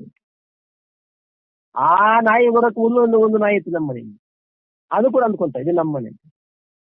ಈಗ ಯಾವ ನಾಯಿ ಇದೆ ಅದನ್ನು ಕೂಡ ಓಡಿಸ್ತಾ ಇತ್ತು, ಅದು ಹಿಂದಿನ ನಾಯಿ, ಅದು ಹೋಯ್ತು, ಇದು ನನ್ಗೆ ಅಂತ ತಿಳ್ಕೊಂತು. ಹೀಗೆ ಪರಂಪರೆಗೆ ನಡ್ಕೊಂಡ್ ಬರ್ತೇವೆ. ಅಂದ್ರೆ ನಿಜವಾಗಿ ಯಾರ್ದು ಅಂತಂದ್ರೆ ಇದೆಲ್ಲ ಸುಮ್ಮನೆ ಕಲ್ಪನೆ ಮಾಡ್ಕೊಂಡಿಲ್ಲ, ವಿಚಾರಪೂರ್ವಕವಾಗಿ ಅಂದ್ಕೊಂಡಾಗ ಹೌದು ಇದು ಪರ್ಮನೆಂಟ್ ಆಗಿ ಯಾರ್ದು ಅಂತಂದ್ರೆ ಯಾರ್ದು ಅಲ್ಲ. ಅಂದ್ರೇನು, ಇದು ವಿಚಾರಣೆ ಮಾರ್ಗ, ಭಕ್ತಿಗಾಗಿ ವಿಚಾರಣೆ ಮಾಡ್ತೀವಿ. ಈ ರೀತಿ ವಿಚಾರ ಮಾಡಿದಾಗ ಹೌದಲ್ವಾ ಅಂತ ಅನಿಸ್ತದೆ. ಅವಾಗೇನನ್ಸ್ತದೆ, ಅದ್ರಲ್ಲಿರ್ತಕ್ಕಂಥ ಮಮಕಾರ, ಅಟ್ಯಾಚ್ಮೆಂಟ್, ಸಂಘ ದೂರವಾದಾಗ ಏನಾಗ್ತದೆ, ಮನುಷ್ಯ ಹಗುರವಾಗ್ತಾನೆ. ಇಲ್ಲ ಅಂತಂದ್ರೆ ಭಾರವಾಗಿ ಜೀವನ ಮಾಡ್ತಾನೆ. ಹಾಗಾಗಿ ತನ್ನ ಇಂದ್ರಿಯ ಶರೀರ ಕೂಡ ನಾವೇನ್ ತಗೊಂಡ್ಬಂದಿಲ್ಲ. ಅದ್ ಹೇಗ್ ಬಂತೋ ನಮಗೂ ಗೊತ್ತಿಲ್ಲ, ಅದು ಯಾಕೆ ಬಂತೋ ಗೊತ್ತಿಲ್ಲ. ಇಲ್ಲೇ ಯಾಕೆ ಹುಟ್ಟಬೇಕು ನಾವು? ಅಲ್ಲ, ಇಷ್ಟು ಪ್ರಪಂಚದ ಸುಮಾರು ದೇಶಗಳಿದ್ದಾವೆ, 100 ದೇಶಗಳು. ಅದೇ ಇಲ್ಲೇ ಯಾಕೆ ಹುಟ್ಟಬೇಕು ನಾವು? ಅಲ್ಲಿ ಹುಟ್ಟಬಹುದಾಗಿತ್ತು. ಈ ಕಾಲದಲ್ಲಿ ಯಾಕೆ ಹುಟ್ಟಬೇಕು? ಇನ್ನು 50 ವರ್ಷದ ನಂತರ ಹುಟ್ಟಬಹುದಾಗಿತ್ತು, ಅಥವಾ 50 ವರ್ಷದ ಮೊದಲೇ ಹುಟ್ಟಿ ಸಮೃದ್ಧವಾಗಿರ್ತಕ್ಕಂಥ, ಶುದ್ಧವಾಗಿರ್ತಕ್ಕಂಥ ಗಾಳಿ, ಶುದ್ಧವಾಗಿರ್ತಕ್ಕಂಥ ಆಹಾರ, ಸಿದ್ಧವಾಗಿರ್ತಕ್ಕಂಥ ಸಮಾಜದಲ್ಲಿದ್ದು ಜೀವನ ಮುಕ್ತಾಯ ಮಾಡಬಹುದಾಗಿತ್ತು. ಅದು ಕೂಡ ನಮ್ಮಿಂದ ಆಗಿಲ್ಲ. ಏನು, ಜೀವನದಲ್ಲಿ ಕೆಲವೊಮ್ಮೆ ಅನಿವಾರ್ಯ ಅಂತೇಳಿ ಜೀವನ ಮಾಡ್ತಾ ಇರ್ತೀವಿ, ಅಂದ್ರೆ ನಮಗೂ ಗೊತ್ತಿಲ್ಲ ಯಾಕೋ. ಹಾಗಾಗಿ ಇಲ್ಲಿ ಮನುಷ್ಯ ಎಲ್ಲೆಲ್ಲ ಅಂತಾನೆ, ಆದ್ರೆ ಅಂದ್ಕೊಳ್ಳೋದೊಂದಾದ್ರೆ ಆಗೋದೇ ಇನ್ನೊಂದು. ಇದು ಕೂಡ ವಿಚಿತ್ರ. ಹಾಗಾಗಿ ಇದೆಲ್ಲ ಕೂಡ ಶರೀರ, ಧನ, ಜನ, ಸರ್ವಸ್ವ ಎಲ್ಲ ಕೂಡ ಪರಮಾತ್ಮ ಅಂತ ತಿಳ್ಕೊಂಡು ಇವೆಲ್ಲ ಪರಮಾತ್ಮನ ಸೇವೆಯಲ್ಲಿ ಎಂದೆಂದು ತೊಡಗುವುದು. ಇವೆಲ್ಲ ಪರಮಾತ್ಮಂದು. ನಾನು ಮಾಡ್ತಕ್ಕಂಥ ಎಲ್ಲ ಕೆಲಸ ಪರಮಾತ್ಮನ ಸೇವೆ. ಯದ್ಯದ್ ಕರ್ಮ ಕರೋಮಿ ತತ್ತದಖಿಲಂ ಶಂಭೋ ಶಿವಾರಾಧನಂ. ನಾನು ಏನೇನು ಮಾಡ್ತೀನಿ ಅವೆಲ್ಲ ಕೂಡ ನಿಮ್ಮದೇ ಆರಾಧನೆ. ಇಲ್ಲಿ ವ್ಯವಸಾಯ ಮಾಡ್ತೀಯೋ, ವ್ಯಾಪಾರ ಮಾಡ್ತೀಯೋ, ಅಡಿಗೆ ಮಾಡ್ತೀಯೋ, ಉದ್ಯೋಗ ಮಾಡ್ತೀಯೋ, ಸತ್ಸಂಗ ಮಾಡ್ತೀಯೋ, ಇನ್ನು ಆರಾಧನೆ ಅಂತ ಮಾಡಿದ್ರೆ ಆದ್ರೆ ಅದು ಅನನ್ಯ ಭಕ್ತಿ. ನೋಡಿ, ಇಲ್ಲಿ ಅತ್ಯಂತ ಸುಲಭವಾಗಿರ್ತಕ್ಕಂಥ ಸಾಧನೆ. ಇದಕ್ಕೇನು ದೊಡ್ಡ ದೊಡ್ಡ ವೇದಾಂತ ಗ್ರಂಥ ಅಧ್ಯಯನ ಮಾಡ್ಬೇಕಾಗಿಲ್ಲ, ಅದಕ್ಕೆ ತಪಸ್ಸು ಮಾಡ್ಬೇಕಾಗಿಲ್ಲ. ಅಂದ್ಕೊಳ್ಳಿ, ಅದು ಏನು ಅಷ್ಟು ಸುಲಭನ ಅಂತ? ಅದೇನಿಲ್ಲ ಸುಲಭ, ಅದು ಕಷ್ಟ ಅಂತಂದ್ರೆ ಅಭ್ಯಾಸ ಮಾಡ್ಬೇಕಾಗ್ತದೆ. ಒಂದ್ ವೇಳೆ ಒಂದು 5 ನಿಮಿಷಕ್ಕೆ ಆತರ ಅಂದ್ಕೊಂಡು ಜೀವನ ಮಾಡ್ಲಿಕ್ಕಾಗುತ್ತಾ? 5 ನಿಮಿಷ ಯಾವ್ದಕ್ಕಾದ್ರೂ ಪ್ರಯತ್ನ ಮಾಡ್ಬೇಕು. 5 ನಿಮಿಷಕ್ಕಾಗುತ್ತಾ? ಒಂದು 5 ನಿಮಿಷಕ್ಕಾದ್ರೆ ಖಂಡಿತ 10 ನಿಮಿಷ ಮಾಡ್ಬೋದು, 20 ನಿಮಿಷ ಮಾಡ್ಬೋದು, 1 ಗಂಟೆಗೆ ಮಾಡ್ಬೋದು. ಹಾಗೆ ಜೀವನ ಪರ್ಯಂತ ಕೂಡ ಮಾಡ್ಬೋದೇನೋ. ಅಭ್ಯಾಸ ಅಂತಕ್ಕಂಥದ್ದು ದೃಢವಾದ. ಈಗ ಸೈಕಲ್ ತುಳಿಬೇಕಾದ್ರೆ ಅಷ್ಟು ದೂರ ಹೋಗಿ ಬಿದ್ದೋಗ್ಬಿಡ್ತಾನೆ, ಆಮೇಲೆ ಹತ್ತಾನೆ, ಇನ್ ಸ್ವಲ್ಪ ದೂರ ಹೋಗಿ ಬಿದ್ದೋಗ್ಬಿಡ್ತಾನೆ, ಆಮೇಲೆ ಹತ್ತಾನೆ, ಇನ್ ಸ್ವಲ್ಪ ದೂರ ಹೋಗಿ ಬಿದ್ದೋಗ್ಬಿಡ್ತಾನೆ, ಮತ್ತೆ ಈ ಕಡೆ ಬಿಡ್ತಾನೆ. ಯಾಕೆ? ಒಟ್ಟಿನಲ್ಲೇ ಕಲಿತಾನೆ. ಆಮೇಲೆ ಬೀಳೋ ಮಾತೇ ಇಲ್ಲ. ಮೆಜೆಸ್ಟಿಕ್ಕಲ್ಲಿ ಕೂಡ 2 ಕೈ ಬಿಟ್ಟು ಸೈಕಲ್ ತುಳ್ಕೊಂಡು ಹೋಗ್ತಾ ಇರ್ತೀನಿ. ಯಾಕೆ? ಅಭ್ಯಾಸದ ಬಲ. ಇದು ಅಷ್ಟೇನೆ. ಪ್ರಾರಂಭದಲ್ಲಿ ಇದೆಲ್ಲ ನಮ್ಗೆ ಗೊತ್ತ, ಎಲ್ರಿಗೂ ಗೊತ್ತಿದೆ. ನಮ್ದು ಅಂತ ಅಭ್ಯಾಸ ಮಾಡಿಸ್ಬಿಟ್ಟೆ ಏನು, ಇದು ನಿಮ್ದು, ಸೀರೆ ಅಂದ್ರೆ ನೀನು, ಸಂಸಾರವನ್ನು ಸತ್ಯ, ಇದಕ್ಕಿಂತ ಪ್ರಪಂಚದಲ್ಲಿ ಬೇರೆ ಸುಖ ಏನೇ ಇಲ್ಲ ಅಂತೇಳಿ ಅಭ್ಯಾಸ ಮಾಡಿಸ್ಬೇಕಾ? ಎಲ್ರಿಗೂ ಗೊತ್ತಿದೆ. ಅಭ್ಯಾಸ ಯಾವ್ದಕ್ ಬೇಕು? ಇವೆಲ್ಲ ಕೆಲವು ದಿವಸಕ್ಕೆ ಮಾತ್ರ ನಮ್ದು ಅಂತ ಅಂದ್ಕೊಂತಾ ಇದ್ದೀವಿ. ಇದು ವಾಸ್ತವವಾಗಿ ಎಲ್ಲ ಪರಮಾತ್ಮಂದೇ ಆಗಿದೆ, ನಮಗೆ ಕೆಲವು ದಿವಸಕ್ಕೆ ಕೊಡಲಾಗಿದೆ. ಇದು ಅಭ್ಯಾಸ ಮಾಡಿದ್ವಿ. ನಮ್ಮ ಹತ್ರ ಇರತಕ್ಕಂಥ ಹಣ ಆಗಿರ್ಬೋದು, ನಮ್ಮ ಹತ್ರ ಇರೋ ಭೂಮಿ ಆಗಿರ್ಬೋದು, ಅಷ್ಟೇ ಅಲ್ಲ ನಮ್ಮ ಶರೀರ ಆಗಿರ್ಬೋದು, ನಮ್ಮ ಶರೀರಕ್ಕೆ ಸಂಬಂಧಪಟ್ಟ ನಮ್ಮವರು ಅಂತ ಯಾಕೆ ತಿಳ್ಕೊಳ್ತೀವಿ. ನಮ್ಮ ಸಂಸಾರ, ಪರಿವಾರ, ಮಕ್ಕಳಾಗಿರ್ಬೋದು, ಇವೆಲ್ಲ ಕೂಡ ಕೊಡಲಾಗಿದೆ. ನಿತ್ಯವಾಗಿ ಕೊಡಲಾಗಿದೆಯಾ?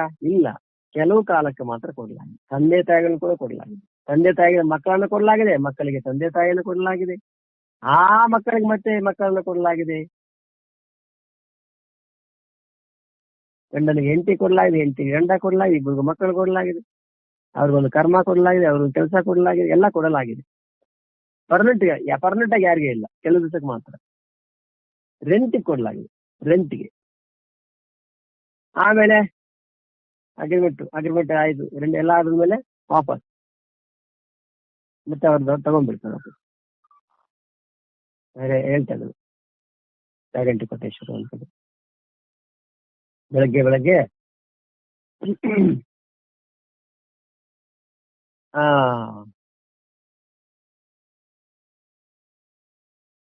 ಒಬ್ಬ ಮಗನಿದ್ದನಂತೆ, ಮಗನಿಗೆ ಮದುವೆ ಆಗಿತ್ತಂತೆ. ಮದುವೆ ಆಗಿ ಆ ದಿನ ಅವರ ಮಾವ, ಯಾರು ಹೆಣ್ಣು ಕೊಟ್ಟ ಮಾವ, ಮನೆಗೆ ಬಂದಿದ್ರಂತೆ. ಇವರಪ್ಪ ಅವರಪ್ಪ ಮಾತಾಡ್ಕೊತಾ ಇದ್ರಂತೆ. ಮಗ ಕಾಫಿ ಕುಡಿಯಿಲ್ಲ ಅಂತೇಳಿ ಕಾಫಿ ಪುಡಿ ತರ್ಲಿಕ್ಕೆ ಹೋದಂತೆ. ಹೋದವನು ಅಪಘಾತವಾಗಿ ಪ್ರಾಣ ಬಿಡ್ತಾನೆ. ಸರಿ, ಆಮೇಲೆ ಯಾರೋ ಬಂದು ಹೇಳಿದ್ರು ಹಿಂಗಾಗ್ಬೇಕಂತ. ಸರಿ, ಎಲ್ರು ಬರ್ತಾರೆ, ಆಯ್ತು. ಆಮೇಲೆ ಅವ್ರು ಹೇಳ್ತಾರೆ, ಏನ್ ಬಾ ಹಿಂಗಾಗೋಯ್ತು ಅಂತಂದ್ರೆ, ಅವ್ರು ಹೇಳ್ತಾರೆ, ಆ ತಂದೆ ಪರಮಾತ್ಮ ನನಗೆ ಒಂದು ಮಗನನ್ನ ಕೊಟ್ಟಿದ್ದ, ಸ್ವಲ್ಪ ಹೊತ್ತು ಆಟ ಆಡ್ಕೊ ಅಂತೇಳಿ. ಹಾಗಾಗಿ ಅದು ನನ್ನ ಮಗ ಅಲ್ಲ, ಪರಮಾತ್ಮನ ಮಗ. ಹಂಗಾಗಿ ಅವ್ರ ಮಗನನ್ನ ಅವ್ರು ತಗೊಂಡು ಹೋಗ್ಬಿಟ್ರು. ಇಷ್ಟೇ ಹೇಳಿದ್ರಂತ. ನನಗಾಗಿ ಸ್ವಲ್ಪ ದಿನ ಇಟ್ಕೋ ನಿನ್ ಸಹಾಯಕ್ಕೆ ಅಂತ ಹೇಳಿ ಕೊಟ್ಟಿದ್ರು. ಅವ್ರ ಮಗುವನ್ನ ಅವ್ರು ತಗೊಂಡು ಹೋಗ್ಬಿಟ್ರು. ನನ್ನ ಮಗ ಅಂತ ನಾನೇ ಯಾಕೆ ಚಿಂತಾರಕವಾಗಿ ಒದ್ದಾಡ್ಲಿ? ಆ ದೃಷ್ಟಿ ನೋಡಿ, ಇದು ಅನನ್ಯ ಭಕ್ತಿ. ಪರಮಾತ್ಮ ನೀನ್ ಆಟ ಆಡ್ಕೊ ಅಂತ ಹೇಳಿ ನನಗೆ ಸ್ವಲ್ಪ ಕಾಲ ಕೊಟ್ಟಿದ್ರು, ಮತ್ತೆ ಅದನ್ನ ಅವ್ರು ತಗೊಂಡು ಹೋಗ್ಬಿಟ್ರು. ನಂದ ಏನು ಮಗ ಅಂದ್ರೆ ನನ್ನ ಮಗ ಅಂದ್ರೆ ಸುಮ್ಮನೆ ನಾವು ವ್ಯವಹಾರಿಕವಾಗಿ ಹೇಳ್ತಿರ್ತೀವಿ. ಅಂದ್ರೆ ಜೀವನ ಮಾಡ್ತಾ ಮಾಡ್ತಾ ಮಾಡ್ತಾ ಅಭ್ಯಾಸ ಆ ರೀತಿ ಆಗಿಬಿಡ್ತದೆ. ಇವೆಲ್ಲ ನಾವೇ ತಯಾರು ಮಾಡಿದೇವೇನೋ, ನಮ್ಮಿಂದನೇ ಇವೆಲ್ಲ ಆಗಿದೆಯೇನೋ, ನಾವೇ ಇದಕ್ಕೆ ಆಧಾರ ಏನು ಅನ್ನುವಷ್ಟು ಅಭ್ಯಾಸ ಎಷ್ಟು ಗಾಢವಾಗಿರ್ತದೆ ಅಂದ್ರೆ ಅಷ್ಟು ಅಭ್ಯಾಸ ಆಗಿರ್ತದೆ. ಈ ಅಭ್ಯಾಸವೇ ನಮ್ಮನ್ನ ಈ ಸಂಸಾರದಲ್ಲಿ ಇಷ್ಟು ಬಂಧಿಸ್ತವೆ. ಸಂಸಾರ ಅಂದ್ರೆ ಇಲ್ಲಿ ಹೆಂಡತಿ ಮಕ್ಕಳು ಗಂಡ ಅಂತ ತಿಳ್ಕೊಂಡ್ಬಿಡಿ. ಪ್ರಪಂಚದಲ್ಲಿ ಶರೀರದಲ್ಲಿ ಸತ್ಯತ್ವ ಬುದ್ಧಿಯ ಸಂಸಾರ. ಇವೆಲ್ಲ ನಿಜ. ನಾನು ಹೀಗೆ ಇರ್ತೀನಿ, ಎಲ್ರೂ ಹೀಗೆ ಇರ್ತಾರೆ, ಹೀಗೆ ಇರ್ಬೇಕು ಅಂತೇಳಿ ಜೀವನ ಮಾಡ್ತಾ ಮಾಡ್ತಾ ಮಾಡ್ತಾ ಮಾಡ್ತಾ ಮಾಡ್ತಾ ಅಷ್ಟು ದೃಢವಾಗಿಬಿಡ್ತದೆ. ಇವೆಲ್ಲ ನನ್ನಿಂದಲೇ, ನನಗಾಗಿಯೇ, ಇದರಲ್ಲಿ ಒಂದಿದ್ರು ನಾನು ಜೀವನ ಮಾಡಕ್ ಆಗಲ್ವೇನೋ ಅನ್ನುವಷ್ಟು ಪರಾಕಾಷ್ಠೆ ಹೋಗ್ಬಿಡ್ತು. ಅದಕ್ಕಾಗಿ ತಾನೇ ಯಾರೋ ಒಬ್ರು ತೀರ್ಕೊಡ್ರಿ ಅಂತೇಳಿ ಇವ್ರೋಗಿ ಎಲ್ಲೋ ಹೋಗಿ ಏನೋ ಕೂಡ ಸತ್ತೋಗ್ಬೋದು. ಕಾರಣ ಏನು? ಅಷ್ಟು ಅಭ್ಯಾಸದಿಂದ ಜೀವನ ಮಾಡ್ತಿರ್ತಾರೆ. ಅಂದ್ರೆ ನೀವೆಲ್ಲ ಕೆಲವು ದಿವಸಕ್ಕೆ ಅಂತ ಗೊತ್ತಿಲ್ಲ, ಇವೆಲ್ಲ ನನ್ನವಲ್ಲ ಅಂತ ಕೂಡ ಗೊತ್ತಿಲ್ಲ. ಮಿಕ್ಕ ಎಲ್ಲಾ ಜ್ಞಾನ ಇದೆ ಮನುಷ್ಯನಿಗೆ. ಅದೇ ಸಾಮಾನ್ಯವಾಗಿ ನಾವು ಹೇಳ್ಕೊಂತ ಇರ್ತೀವಿ, ಮನುಷ್ಯನಿಗೆ ಎಲ್ಲಾ ಜ್ಞಾನ ಇದೆ, ಜೀವನದ ಬಗ್ಗೆ ಯಾವುದೇ ಜ್ಞಾನ ಇಲ್ಲ. ಜೀವನ ಅಂತಂದ್ರೆ ಏನು? ಜೀವನ ಅಂತಂದ್ರೆ ಏನು? ಏನೋ ತಿನ್ನೋದು, ತಿರುಗೋದು, ಮೋಜು ಮಕ್ಕಳು, ಇಷ್ಟೇ ಜೀವನ ಅಂತಂದ್ರೆ. ಆದ್ರೆ ಎಷ್ಟೆಲ್ಲಾ ಜ್ಞಾನ ಇದ್ರೂ ಹೊರಗಡೆ ಬೇರೆ ಬೇರೆ ಈ ಜ್ಞಾನ ಇಲ್ಲ ಅಂದ್ರೆ ಮನುಷ್ಯ ಸಣ್ಣ ಸಣ್ಣ ವಿಷಯಕ್ಕೇನೆ ಕೆಳಗೆ ಬಿದ್ದು ಬಿಡ್ತಾನೆ. ಒಂದು ಜೀವನದಲ್ಲಿ ಒಂದು ಹೋಯ್ತು ಅಂದ್ರೆ ಅದನ್ನ ತಡ್ಕೊಳ್ಳಿಕ್ಕೆ ಅಷ್ಟು ಸುಲಭ ಮಾತಾಡ. ಯಾಕೆಂದ್ರೆ ಜೀವನ ಮಾಡ್ತಾ ಮಾಡ್ತಾ ಮಾಡ್ತಾ ಮಾಡ್ತಾ ಇದೆಲ್ಲ ನಮ್ದು, ಇದೆಲ್ಲ ನಾನೇ, ನನಗಾಗಿ ಇದೆಲ್ಲ ಹಿಂಗೆ ಇರ್ಬೇಕು, ನಾನು ಹಿಂಗೆ ಇರ್ಬೇಕು. ಪ್ರಪಂಚದಲ್ಲಿ ಇದುವರೆಗೆ ಯಾರು ಏನು ಜೊತೆಯಲ್ಲಿ ಯಾರಿಗೂ ಇಲ್ಲ. ಎಲ್ಲಾ ಸಂಬಂಧಗಳು ಸಂಯೋಗ ಸಂಬಂಧಗಳು. ಅದು ಏನೇ ಆಗಿರ್ಲಿ, ಶರೀರ ಕೂಡ ಸಂಯೋಗ ಸಂಬಂಧನೇ. ಸಂಯೋಗ ಸಂಬಂಧದ ಅಂತಿಮ ಪರಿಣಾಮ ವಿಯೋಗ. ಯಾವ ಸಂಬಂಧ ಆಗಿರ್ಲಿ, ಸಾಮಾನ್ಯವಾಗಿ ಹೇಳ್ತಾರೆ ಎಲ್ಲಾ ಸಂಬಂಧ ಅನಿತ್ಯ, ವಿವಾಹ ಸಂಬಂಧ ನಿತ್ಯ ಅಂತ. ವಿವಾಹ ಸಂಬಂಧ ಕೂಡ ನಿತ್ಯನೇ ಅಲ್ವಾ? ಬೇರೆ ಹೋಲಿಕೆ ಮಾಡ್ಕೊಂಡ್ರೆ ಸ್ವಲ್ಪ ಇರಬಹುದೇನೋ, ಹಂಗಂತ ನಿತ್ಯನೇನು ಇಲ್ಲ. ಯಾವ ಸಂಬಂಧ ನಿತ್ಯ ಅಲ್ಲ ಲೋಕದಲ್ಲಿ. ಯಾಕೆಂದ್ರೆ ಸಂಯೋಗ ಆಗಿರೋದ್ರಿಂದ. ಸಂಯೋಗದ ಅಂತಿಮ ಪರಿಣಾಮ ವಿಯೋಗ, ಅದು ನಿಯಮ. ಬದಲಾವಣೆಯೇ ಪರಿವರ್ತನೆಯ ಪ್ರಪಂಚದ ನಿಯಮ. ಅಲ್ಲಿ ಪರಿವರ್ತನೆ ಆಗ್ತಿರೋದು, ಅದು ಏನೇ ಆಗಿರೋದು. ಹಾಗಾಗಿ ವಸ್ತುವನ್ನ ಯಾವುದನ್ನ ನಾವು ಸೃಷ್ಟಿ ಮಾಡಿದ್ದಿಲ್ಲ, ಆದ್ರೂ ನಾವೇ ಸೃಷ್ಟಿ ಮಾಡ್ದಂಗೆ, ನಾವೇ ಈ ಜಗತ್ತನ್ನ ಆಳುವಂಗೆ ಇಲ್ಲಿವರೆಗೆ ಮನುಷ್ಯ ಭ್ರಾಂತನಾಗ್ತಾ ಅಂದ್ರೆ ಸೂರ್ಯ ಚಂದ್ರನ್ನು ಕೂಡ ನಮ್ಮ ಅಧೀನದಲ್ಲಿ ಇಟ್ಕೊಂಡ್ ಬಿಡ್ತೀವೇನೋ ಅನ್ನುವಷ್ಟು ಭ್ರಾಂತನಾಗ್ಬಿಡ್ತಾನೆ. ಈಗ ನೋಡಿ, ವಿಜ್ಞಾನದ ಪ್ರಕಾರ ಸೂರ್ಯನನ್ನ ಅಧ್ಯಯನ ಮಾಡಿ ಅಂದ್ರೆ ಏನು, ಸೂರ್ಯನನ್ನು ಕೂಡ ನಮ್ಮ ಅಧೀನದಲ್ಲಿ ಇಟ್ಕೊಂಡ್ ಬಿಡ್ತೇವೆ. ಅಧ್ಯಯನ ಮಾಡಬಾರ್ದಂತಲ್ಲ, ಆದ್ರೆ ಏನೆಲ್ಲ ಅಧ್ಯಯನ ಮಾಡ್ಲಿ ಉಪಯೋಗ. ಆದ್ರೆ ಇಲ್ಲಿ ನಾನೇ ಸರ್ವಶಕ್ತಿವಂತ ಅಂತ ತಿಳ್ಕೊಂಡ್ಬಿಟ್ರೆ ಮಾತ್ರ ಎಂದೆಲ್ಲ ಒದ್ದಾಡ್ಬೇಕಾಗುತ್ತದೆ. ಇಲ್ಲಿ ಯಾರು ಸರ್ವಶಕ್ತಿವಂತರಿಲ್ಲ, ಪರಮಾತ್ಮ ಒಬ್ಬನೇ ಸರ್ವಶಕ್ತಿವಂತನಾಗಿದ್ದಾನೆ. ಸೂರ್ಯ ಚಂದ್ರನ್ನು ಕೂಡ ನಾವು ಅಧೀನದಲ್ಲಿ ಇಡ್ತಿರ್ಬೇಕು. ಭೂಮಿಯನ್ನು ಬೇಕಾದ್ರೆ ನೆನಪು ಬಿಡ್ತೀವಿ ಅನ್ನೋ ಅಷ್ಟು ಕೂಡ ಪ್ರಯತ್ನ ನಡೀತಾ ಇರ್ತದೆ. ನಮಗ್ ಗೊತ್ತಿಲ್ಲ. ಆ ವಿಜ್ಞಾನದ ರಿಸರ್ಚ್ ಪ್ರಕಾರ ಮನುಷ್ಯ ಅಂದ್ಕೊಂಡು ಏನೆಲ್ಲ ಸಾಧಿಸ್ತಾನೆ. ಸಾಮಾನ್ಯವಾಗಿ ವೇದಿಕೆ ಮೇಲೆ ಜೋರ ಹೇಳ್ತಿರ್ತಾರೆ, ವೇದಿಕೆ ಮೇಲೆ ಜೋರಾಗಿ ಟೇಬಲ್ ಗುದ್ದಿ ಹೇಳ್ತಿರ್ತಾರೆ. ಹಂಗಂತ ಅವ್ರು ಹೇಳೋ ಮಾತು ಸುಳ್ಳ ಅಂತಂದ್ರೆ ಸತ್ಯನೇ ಇಲ್ಲ ಅಂತ. ಎಂದ್ರೇನು, ಲೋಕದಲ್ಲಿ ಮನುಷ್ಯರನ್ನ ಸೋಮಾರಿಗಳಾಗದಿರ ಜಾಗೃತಿಗೊಳಿಸ್ಲಿಕ್ಕಾಗಿ, ಕರ್ತವ್ಯದಲ್ಲಿ ಅವ್ರಿಗೆ ಪ್ರಜ್ಞೆ ಮೂಡಿಸ್ಲಿಕ್ಕಾಗಿ ಹೇಳುವಂತ ಮಾತು. ಅಷ್ಟು ಬಿಟ್ರೆ ಏನೆಲ್ಲ ಸಾಧಿಸ್ತೀವಿ ಅಂದ್ರೆ ಸೂರ್ಯನ ನೀವು ಅದರಿಂದ ಇಟ್ಕೊಂತೀರ ಏನು? ಪ್ರಯತ್ನ ಮಾಡಿ ನೋಡಿ ನೋಡೋಣ. ಅಥವಾ ಚಂದ್ರನಂತಂದು ನಿಮ್ಮ ಮನೇಲಿ ಇಟ್ಕೊಂತೀರಾ? ಪ್ರಯತ್ನ ಮಾಡಿ ನೋಡೋಣ. ಏನಿಲ್ಲ ಅಂತಂದ್ರೆ ಏನು, ಇಲ್ಲಿ ಅರ್ಥ ಏನಪ್ಪ ಅಂದ್ರೆ ಕರ್ತವ್ಯ ವಿಮುಖರಾಗಿ ತಮೋಗುಣ ಜಾಸ್ತಿ ಆಗಿದಾರ, ಸ್ವಲ್ಪ ರಜೋಗುಣ ಮಾತುಗಳನ್ನ ಹೇಳಿ ಅವ್ರನ್ನ ಮತ್ತೆ ಕರ್ತವ್ಯದಲ್ಲಿ ನಿರತರಾಗುವಂತ ಮಾಡ್ಲಿಕ್ಕಾಗಿ ಹೇಳುವಂತ ಮಾತು. ಅದ್ರ ಅರ್ಥ ಏನಪ್ಪ ಅಂದ್ರೆ ಸಾಧನೆ ಮಾಡಿ ಏನೆಲ್ಲ ಮಾಡ್ಬಿಡ್ಬೋದು, ಏನೆಲ್ಲ ಮಾಡ್ತೀರಿ. ಸಾಧನೆ ಮಾಡಿ ಮರಣವನ್ನು ಕೂಡ ಜಯಿಸ್ಬೋದು, ಜ್ಞಾನ ಕೊಡ್ಕೊಂಡು ಜಯಿಸ್ಬೋದು. ಅದರಲ್ಲಿ ಒಳ್ಳೇದಿಲ್ಲ, ನಿಜದ ಮಾತೆ. ಅಷ್ಟೇ ವಿನಃ ಶರೀರವನ್ನು ನಾನು ನಿಮಗೆ ಗೊತ್ತಿಲ್ವೋ? ಕೆಲವು ವಿಜ್ಞಾನದ ಸಂಶೋಧನೆಗಳ ಪ್ರಕಾರ ಕೆಲವರು ಹೇಳೋ ಮಾತಾಡಪ್ಪ ಅಂದ್ರೆ ಮರಣ ರಹಸ್ಯ ಗೊತ್ತಾಗ್ಬಿಟ್ಟಿದೆ. ಇನ್ನು ಕೆಲವೇ ದಿನಗಳಲ್ಲಿ ಸತ್ತವ್ರನ್ನು ಕೂಡ ಬದುಕಿಸಿ ಬಿಡ್ಬೋದು ಅಂತೇಳಿ ಈಗಾಗಲೇ ಕೆಲವು ಶರೀರಗಳನ್ನ ಹಾಗೆ ಇಟ್ಟಿದ್ದಾರೆ. ನಿಮ್ಗೆಲ್ಲ ಗೊತ್ತಿಲ್ಲ. ಈಗ ಸತ್ತು ಈಗಾಗಲೇ 30-40 ವರ್ಷ ಆಗಿದೆ. ಆದ್ರೂ ಅದನ್ನ ಅವ್ರ ಮಕ್ಕಳು ಅಂದ್ರೆ ಎಷ್ಟು ಭ್ರಾಂತಿ ಅಂದ್ರೆ ಏನಿಟ್ಟಿದ್ದಾರೆ ಮಕ್ಕಳವರು. ಮುಂದೆ ಅಂತ ಒಂದು ಸಂಶೋಧನೆಗಳು ಆಗಿ ಮುಂದೆ ವಿಜ್ಞಾನ ಮುಂದುವರಿತಾ ಇದೆ. ನಾಳೆ ಸತ್ತವರನ್ನು ಕೂಡ ಬದುಕಿಸಬಹುದೇನು ಅಂತೇಳಿ ತಂದೆ ಸತ್ತು 40 ವರ್ಷ ಆದ್ರೂ ಆ ಶರೀರವನ್ನು ಹಾಗೆ ಇಟ್ಕೊಂಡಿದ್ದಾರಂತೆ. ಮುಂದೆ ಅಂತ ಟೆಕ್ನಾಲಜಿ ಮುಂದೆ ನಾವು ತಂದೆನ ಮತ್ತೆ ಬದುಕಿಸಬಹುದು.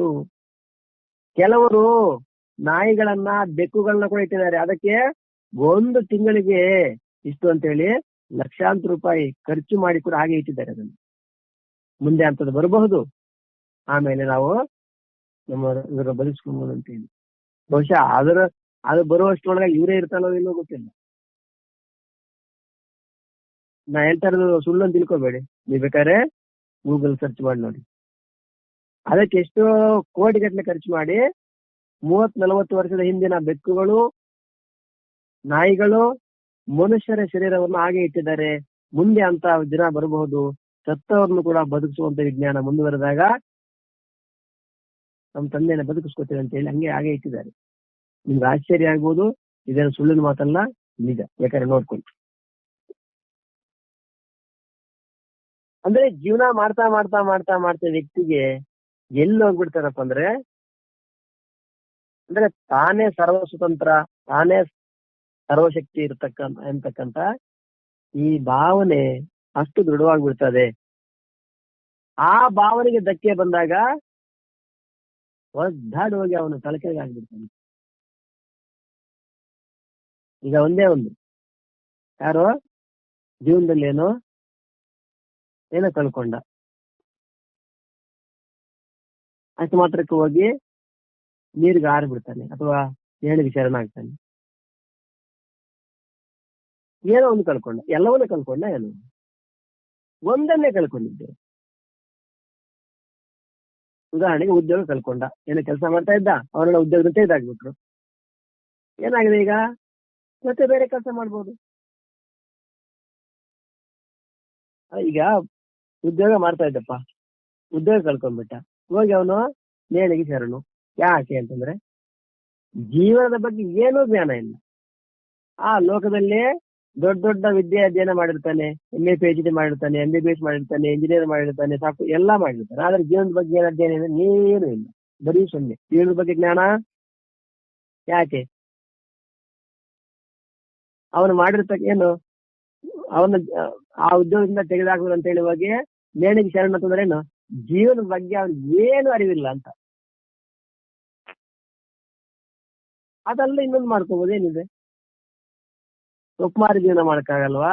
ಕೂಲಿ ಮಾಡಿ ಜೀವನ ಮಾಡಕ್ಕಾಗಲ್ವಾ? ಅಂದ್ರೇನು, ಅವನೇನ್ ಫಿಕ್ಸ್ ಆಗಿರ್ತಾನೆ ಜೀವನದಲ್ಲಿ, ನಾನಂದ್ರೆ ಹೀಗಿದ್ದೀನಿ, ಹೀಗೆ ಇರಬೇಕು, ಪರ್ಮನೆಂಟ್ ಅಂತೇಳಿ ಅದಕ್ಕೆ ಅಂಟಿಕೊಂಡು. ಈಗ ಜೀವನದಲ್ಲಿ ಎಲ್ಲವೂ ಒಂದಿನ ಬಿಟ್ಟು ಹೋಗೋದೆ. ಅದೆಷ್ಟು ಅಂಟ್ಕೊಂಡ್ರು ನಾವು, ಏಕಲ್ಲ ಹಾಕಿ ಅಂಟಿಸ್ಕೊಂಡ್ರು ಅದು ರೂಲ್ ಹಂಗೆ, ಪರಮಾತ್ಮ ನಿಯಮನೇ ಆಗಿದೆ. ನಾವು ಫೆವಿಕಲ್ ಹಾಕಿ ಅಂಟಿಸ್ಕೊಂಡ್ರು ಫೆವಿಕಲ್ ಕೂಡ ಕೆಲಸನೇ.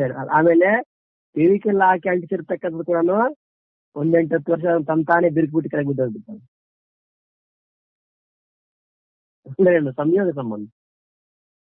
ಹಾಗೆ ಯಾವುದೇ ಸಂಬಂಧ ಕೂಡ ಸೇರಿದ್ರೆ ಕೂಡ ಅಷ್ಟೇ, ನಾವು ಅದನ್ನ ಎಷ್ಟು ಪ್ರೀತಿಯಿಂದ ಸಾಕಿದ್ರು, ಅದಕ್ಕೆ ಏನ್ ಬೇಕು ಕೊಟ್ರು ಅದು ಒಂದಿನ ಬಿದ್ದು ಹೋಗ್ಬಿಡ್ತದೆ, ಹೋಗೋದೆ. ಈ ಜ್ಞಾನ ಮೊದಲನೇ ಗೊತ್ತಿದ್ರೆ ಏನಾಗುತ್ತೆ ಅಂತಂದ್ರೆ ಮನುಷ್ಯನಿಗೆ ಸಮಸ್ಯೆ ಬರಲ್ಲ, ಸಂಕಟ ಬರಲ್ಲ ಅಂತ ಹೇಳಿ ಅದರಲ್ಲಿ ಕೂಡ ಸ್ವಲ್ಪ ಹೊತ್ತಿಗೆ ಮತ್ತೆ ಸುಧಾರಿಸ್ಕೊಂಡ್ಬಿಡ್ತಾನೆ. ಒಂದ್ 5 ನಿಮಿಷ ಸುಧಾರಿಸ್ಕೊಂಡ್ಬಿಡ್ತಾನೆ, 10 ನಿಮಿಷಕ್ಕೆ ಎಲ್ಲ, ಒಂದ್ 2-3 ದಿವಸಕ್ಕೆ, ಒಂದು 15 ದಿವಸಕ್ಕೆ ಮತ್ತೆ ಯಥಾ ಪ್ರಕಾರ ತನ್ನ ಸ್ಥಿತಿ ಬಂದ್ಬಿಡ್ತಾನೆ. ಗೊತ್ತಿದೆ ಅವ್ರಿಗೆ ಏನಂತ, ಓಹೋ ಪ್ರಪಂಚ ಅಂದ್ರೆ ಇಷ್ಟು ಇದು ಅಂತೀವಿ.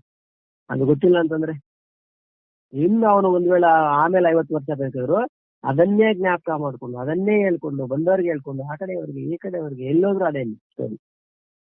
ಇವ್ರು ನೆಮ್ಮದಿ ಇರಂಗಿಲ್ಲ, ಬೇರೆ ಸಿಕ್ಕಿದವ್ರನ್ನ ನೆಮ್ಮದಿಯಾಗಿರ್ಲಿಕ್ಕೆ ಬಿಡೋದೇ ಇಲ್ಲ. ನಾನು ಅದನ್ನ ಹೇಳಿದ್ದೇ ಹೇಳಿ ಅಂದ್ರೆ ಏನು, ನನಗೆ ಪರಮಾತ್ಮ ಮೋಸ ಮಾಡ್ಬಿಟ್ಟ, ಯಾರಿಗೂ ಹಿಂಗಾಗಿಲ್ಲ, ನನ್ನ ಜೀವನದಲ್ಲಿ ಹಿಂಗಾಗ್ಬಿಟ್ಟು, ನಾನು ಪಟ್ಟಷ್ಟು ಕಷ್ಟ ಯಾರು ಪಡ್ಲಿಲ್ಲ, ಏನೇನು ಹೇಳ್ಕೊಂತೀನಿ. ಇವರ ಚರಿತ್ರೆ ನೋಡಿದಾಗ ಅನಿಸ್ತದೆ, ನಮ್ಮ ಕಷ್ಟ, ನಮ್ಮ ಶ್ರಮ ಏನೇನೂ ಇಲ್ಲ. ಬೇರೆ ಬೇರೆ ಮಹಾನ್ ವ್ಯಕ್ತಿಗಳನ್ನ ಹೋಲಿಕೆ ಮಾಡ್ಕೊಂಡ್ರೆ ನಮ್ಮ ಶ್ರಮ ಕೌಂಟ್ಲೆಸ್, ನಾವು ಕಳ್ಕೊಂಡಿರೋದು ಕೂಡ ಕೌಂಟ್ಲೆಸ್. ಏನು ಕಳ್ಕೊಂಡಿದ್ದೀವಿ ನಾವು? ಈಗ ನಲಮಹಾರಾಜ ಜೂಜಲ್ಲಿ ರಾಜ್ಯವನ್ನೇ ಕಳ್ಕೊಂಡ್ಬಿಡ್ತಾನೆ. ಹರಿಶ್ಚಂದ್ರ ಕೂಡ ಒಂದ್ ಸಣ್ಣ ಮಾತಿಗೆ, ಹರಿಶ್ಚಂದ್ರ ಕನಿಷ್ಠ ಜೂಜ್ ಕೂಡ ಆಡ್ಲಿಲ್ಲ, ಒಂದೇ ಒಂದು ಮಾತಿಗಾಗಿ ಸರ್ವಸ್ವನ ಕಳ್ಕೊಂತಾನೆ ಸ್ಮಶಾನದಲ್ಲಿ. ಹಂಗಂತೇಳಿ ಹೋಗಿ ಗಂಗೆಗೆ ಆರ್ಲಿಲ್ಲ, ಇದೇನಾಗಿಲ್ಲ, ಸ್ಮಶಾನ ಬರ್ತಾನೆ. ಅಯೋಧ್ಯೆ ನಗರದ ಮಹಾರಾಜ ಕಾಶಿಯಲ್ಲಿ ಸ್ಮಶಾನದಲ್ಲಿ ವೀರವಾಹನ ಜೊತೆಯಲ್ಲಿ ಅವುಗಳನ್ನ ಸುಡುವಂತ ಕರ್ಮ ಮಾಡ್ಕೊಂತ ಅಲ್ಲೇ ಜೀವನ ಮಾಡ್ತಾನೆ. ಜೀವನದ ಬಗ್ಗೆ ಅರಿವಿದ್ದಾಗ ಆಗಿರ್ತಾನೆ. ಆದ್ರೆ ಹರಿಶ್ಚಂದ್ರ ಅಂದ್ರೆ ಮಹಾರಾಜನಾಗಿದ್ದಾಗ ಎಷ್ಟು ಗೌರವನು ಹರಿಶ್ಚಂದ್ರನಿಗೆ, ಸ್ಮಶಾನದಲ್ಲಿ ಒಬ್ಬ ಕೆಲಸ ಮಾಡುವವನಿದ್ದಾಗ ಇವತ್ತು ಅಷ್ಟೇ ಗೌರವ ಹರಿಶ್ಚಂದ್ರನಿಗೆ. ರಾಜನಾಗಿದ್ದ ಗೌರವ, ಹಂಗಾಗಿ ಇವತ್ತು ಬಂದು ಇಲ್ಲೇನೋ ಕೆಲಸ ಮಾಡ್ತಿದ್ರೆ ಸ್ಮಶಾನ, ಹಂಗಾಗಿ ಗೌರವ ಕಮ್ಮಿ ಅಂತನಾ? ಹರಿಶ್ಚಂದ್ರ ಅಂದ್ರೆ ಇವತ್ತಿಗೂ ನಮಸ್ಕಾರ ಯೋಗ್ಯ, ಸ್ತುತಿ ಯೋಗ್ಯ. ಇವತ್ತು ನಮಸ್ಕಾರ, ಇವತ್ತು ಹರಿಶ್ಚಂದ್ರ ಘಾಟ್ಗೆ ಹೋಗಿ ನಮಸ್ಕಾರ ಮಾಡ್ತೀನಿ. ಹರಿಶ್ಚಂದ್ರನ ಹೆಂಡತಿ ಬಗ್ಗೆ ಎಲ್ರಿಗೂ ಜ್ಞಾಪಕ ಇದೆ. ಅದೇ ಅವನ ಮಗರ ಬಗ್ಗೆ ಎಲ್ರು ಹೇಳ್ತಾರೆ. ಹರಿಶ್ಚಂದ್ರ, ಚಂದ್ರಮತಿ, ಲೋಹಿತಾಶ್ವ. ಅಂದ್ರೆ ಜೀವನದ ಬಗ್ಗೆ ಅಷ್ಟು ಜ್ಞಾನ ಇರ್ತಕ್ಕಂಥ ಮಹಾನುಭಾವರ ಅಂದ್ರೇನು ಗೊತ್ತಿತ್ತು ಹರಿಶ್ಚಂದ್ರನಿಗೆ. ಹರಿಶ್ಚಂದ್ರ ಅಂತಂದ್ರೆ ಸಾಮಾನ್ಯ ತಿಂದ್ಬೇಕು. ಸ್ವತಃ ಪರಮಾತ್ಮನೇ ಬರ್ತಾನಂತೆ. ನೋಡಿ ಹೆಂಗ್ ವಿಚಿತ್ರ ಇದೆ. ನಮಗೂ ಕಷ್ಟ ಬಂದಿದೆ, ಮತ್ತೆ ನಮ್ ಕಷ್ಟಕ್ಕೆ ಯಾರು ಪರಮಾತ್ಮ ಬರ್ಲಿ? ಯಾಕೆ? ಅನನ್ಯ ಭಕ್ತಿ ಕಾರಣಕ್ಕೆ. ಹರಿಶ್ಚಂದ್ರ ಏನೋ ವಿಶೇಷವಾಗಿ ಏನೋ ಕುಂಡಲಿ ಯೋಗ ಮಾಡಿದ್ರ, ಧ್ಯಾನ ಮಾಡಿದ್ರ, ಸತ್ಸಂಗ ಮಾಡಿದ್ರ? ಇಲ್ಲ. ಉದಾಹರಣೆಗೆ ಹೇಳ್ತೇನೆ, ಅನನ್ಯ ಭಕ್ತಿ ಅಷ್ಟೇ. ಹರಿಶ್ಚಂದ್ರನೇ ಸುಖ ಬರ್ತಾನೆ, ಪರಮಾತ್ಮನೇ ಬರ್ತಾರೆ. ಒಂದು ಸತ್ವದ ಮಗನನ್ನ ಮತ್ತೆ ವಾಪಸ್ ಬದುಕಿಸ್ಕೊಡ್ತಾರೆ. ಲೋಹಿತಾಶ್ವನ ಚಂದ್ರಮತಿಯನ್ನ ಮತ್ತೆ ರಾಜ್ಯವನ್ನು ಕೊಡ್ತಾರೆ. ಅಂದ್ರೆ ಹರಿಶ್ಚಂದ್ರ ಶ್ಮಶಾನದಲ್ಲಿದ್ದಾಗ ಎಷ್ಟು, ಮತ್ತೆ ರಾಜ್ಯ ಬಂದ್ರೆ ಆವಾಗಲೂ ಅಷ್ಟೇ. ಹರಿಶ್ಚಂದ್ರನಷ್ಟೇ. ಅವನು ರಾಜ್ಯ ಕಳ್ಕೊಂಡ್ರು ಹರಿಶ್ಚಂದ್ರನೇ, ಮತ್ತೆ ರಾಜ್ಯ ಪಡ್ಕೊಂಡ್ರು ಹರಿಶ್ಚಂದ್ರನೇ ಅಷ್ಟೇ. ಹಾಗೆ ಇಲ್ಲಿ ಕೂಡ ಎಲ್ಲ ಕೂಡ ಪರಮಾತ್ಮಂದೇ. ಧನ ಜನ ಎಲ್ಲ ಕೂಡ ಪರಮಾತ್ಮನೇ ತಿಳ್ಕೋಬೇಕು. ಈ ಭಾವನೆ ಮಾಡ್ಬೇಕಂದ್ರೆ ಇಲ್ಲದ್ದು ಮಾಡ್ಬೇಕು. ನಾವ್ ಇಲ್ದೇ ಇರೋದನ್ನು ಮಾಡ್ಬೇಕಾಗಿಲ್ಲ. ಭಾವನೆ ಇರೋದನ್ನೇ, ಅದು ವಾಸ್ತವವಾಗಿ ಇರೋದು ಹಂಗೇನೆ. ಇಲ್ದೇ ಇರೋದನ್ನು ಭಾವನೆ ಮಾಡಿ, ಈಗ ಸಿನಿಮಾ ಕತೆ ಕಲ್ಪನೆ ಮಾಡಿ ಬರೀತಾರೆ. ಅದು ನಡೆದಿದೆಯೇ ಇಲ್ವೋ ಗೊತ್ತಿಲ್ಲ. ಕಲ್ಪನೆ ಮಾಡಿ ಸಿನಿಮಾ ಮಾಡ್ತಾರೆ, ಬರೀತಾರೆ, ಸಿನಿಮಾ ಕೂಡ ತೆಗಿತಾರೆ. ಅದು ನಿಜವಾದ ಘಟನೆಯನ್ನ ಅಥವಾ ಕಾಲ್ಪನಿಕ ಘಟನೆಗಳನ್ನ ಆಧಾರವಾಗಿ ಇಟ್ಕೊಂಡು ಸಿನಿಮಾ ಮಾಡ್ತಾರೆ. ಆದ್ರೆ ಇದಂಗಲ್ಲ, ಇದು ವಾಸ್ತವ ಘಟನೆ. ಏನು? ಇದೆಲ್ಲ ಕೂಡ ಪರಮಾತ್ಮಂದೆ. ಹೌದು, ಶರೀರ, ಧನ, ಜನ ಎಲ್ಲ ಕೂಡ ಇದು ಕಲ್ಪನೆ ಅಲ್ಲ, ಕಟ್ಟುಕತೆ ಕೊಡಲ್ಲ, ಮತ್ತೆ ವಾಸ್ತವ ಅಷ್ಟೇ. ಯಾರು ಹೇಳಲಿಕ್ಕಿಲ್ಲ ಇದು ಏನಂತ, ಇದೆಲ್ಲ ನಮ್ಮವರು ಅಂತ, ನಮ್ದು ಅಂತ ಹೇಳಲಿಕ್ಕೆ. ಸ್ವಲ್ಪ ಹಿಂದೆ ಮುಂದೆ ನೋಡ್ಕೊಂಡಾಗ ಗೊತ್ತಾಗ್ತದೆ. ನಮ್ಮ ಹತ್ರ ಇರ್ತಕ್ಕಂಥ ವಸ್ತುಗಳು, ವೈಭವಗಳು, ವ್ಯಕ್ತಿಗಳು, ಅದು ಹಿಂದೇನೂ ನಮ್ಗೆ ಸಂಬಂಧ ಇಲ್ಲ, ಮುಂದೇನೂ ಕೂಡ ಸಂಬಂಧ ಇರೋದಿಲ್ಲ. ದೇಹ ಬರೋಕೆ ಮೊದಲು ದೇಹ ಜೊತೆ ನಮ್ಗೇನು ಸಂಬಂಧನೇ ಇಲ್ಲ. 1977 ನೀವು ಹುಟ್ತೀರಿ. 1976 ದೇಹಕ್ಕೂ ನಮ್ಗೇನ್ ಸಂಬಂಧ ಇದೆ? ಒಂದ್ ವೇಳೆ ಇದ್ರೆ ಇನ್ನೊಂದು 10-20 ವರ್ಷ ಅಂತ. ಆಮೇಲೆ ಏನ್ ಸಂಬಂಧ ಅಂತಂದ್ರೆ ಆಮೇಲೆ ಕೂಡ ಸಂಬಂಧ ಇದೆ. ದೇಹದ ಸಂಬಂಧದೊಂದಿಗೇನೆ ತಂದೆ ತಾಯಿಗಳ ಸಂಬಂಧ, ಅಣ್ಣ ತಮ್ಮಂದಿರ ಸಂಬಂಧ, ಗಂಡ ಹೆಂಡತಿ ಸಂಬಂಧ, ಮಕ್ಕಳ ಸಂಬಂಧ, ಧನ ಸಂಬಂಧ, ಆಸ್ತಿ ಸಂಬಂಧ, ಉದ್ಯೋಗದ ಸಂಬಂಧ ಎಲ್ಲ ಕೂಡ ದೇಹದ ಸಂಬಂಧದೊಂದಿಗೆ ಇವೆಲ್ಲ ಕೂಡ ಸಂಬಂಧ ಒಂದೊಂದು ಬೆಳೀತದೆ. ದೇಹ ಸಮಾಪ್ತಿಯೊಂದಿಗೆ ಎಲ್ಲಾ ಸಂಬಂಧಗಳು ಒಮ್ಮೆಲೆ ಎಲ್ಲ ಕಳೆದೋಗ್ಬಿಡ್ತವೆ. ದೇಹ ಹೋಯ್ತಂದ್ರೆ ಎಲ್ಲಾ ಸಂಬಂಧಗಳಾಯ್ತು. ಧನ ಸಂಬಂಧವಾಯ್ತು, ಅಧಿಕಾರ ಸಂಬಂಧವಾಯ್ತು. IAS ಆಫೀಸರ್ ಆಗಿದ್ದ, ಶರೀರ ಹೋಯ್ತು. ಮತ್ತೆ IAS ಇದಾನ ಅಂತಂದ್ರೆ ಇಲ್ಲ. ಇನ್ನು ಶರೀರ ಸಂಬಂಧದೊಂದಿಗೆ ಅಧಿಕಾರ ಹೋಯ್ತು, ಧನ ಹೋಯ್ತು, ಹಣ ಹೋಯ್ತು, ಎಲ್ಲ ಹೋಯ್ತು. ಅಂದ್ರೇನು? ಮೊದಲೇ ಇರ್ಲಿಲ್ಲ, ಆಮೇಲೆ ಇರಲಿಲ್ಲ, ಮಧ್ಯದಲ್ಲಿ ಕೆಲವು ದಿನ ಉಪಯೋಗ ಮಾಡ್ಕೊಳ್ಳಿಕ್ಕೆ ಮಾತ್ರ ಎಲ್ಲ ಪ್ರಾಪ್ತವಾಗಿದ್ದಾವೆ. ಅದು ಶರೀರ ಆಗಿರ್ಬೋದು, ಧನ ಆಗಿರ್ಬೋದು, ಜನ ಆಗಿರ್ಬೋದು, ಸರ್ವಸ್ವ. ಮತ್ತೆ ಅದಕ್ಕೆ ಮೊದಲು ಯಾರ್ದು, ಆಮೇಲೆ ಯಾರ್ದು ಅಂದ್ರೆ ಎಲ್ಲ ಪರಮಾತ್ಮಂದೆ. ಕೆಲವು ದಿವಸಕ್ಕೆ ರೆಂಟ್ ಕೊಡ್ತಾ ಇದಾರಂತೆ.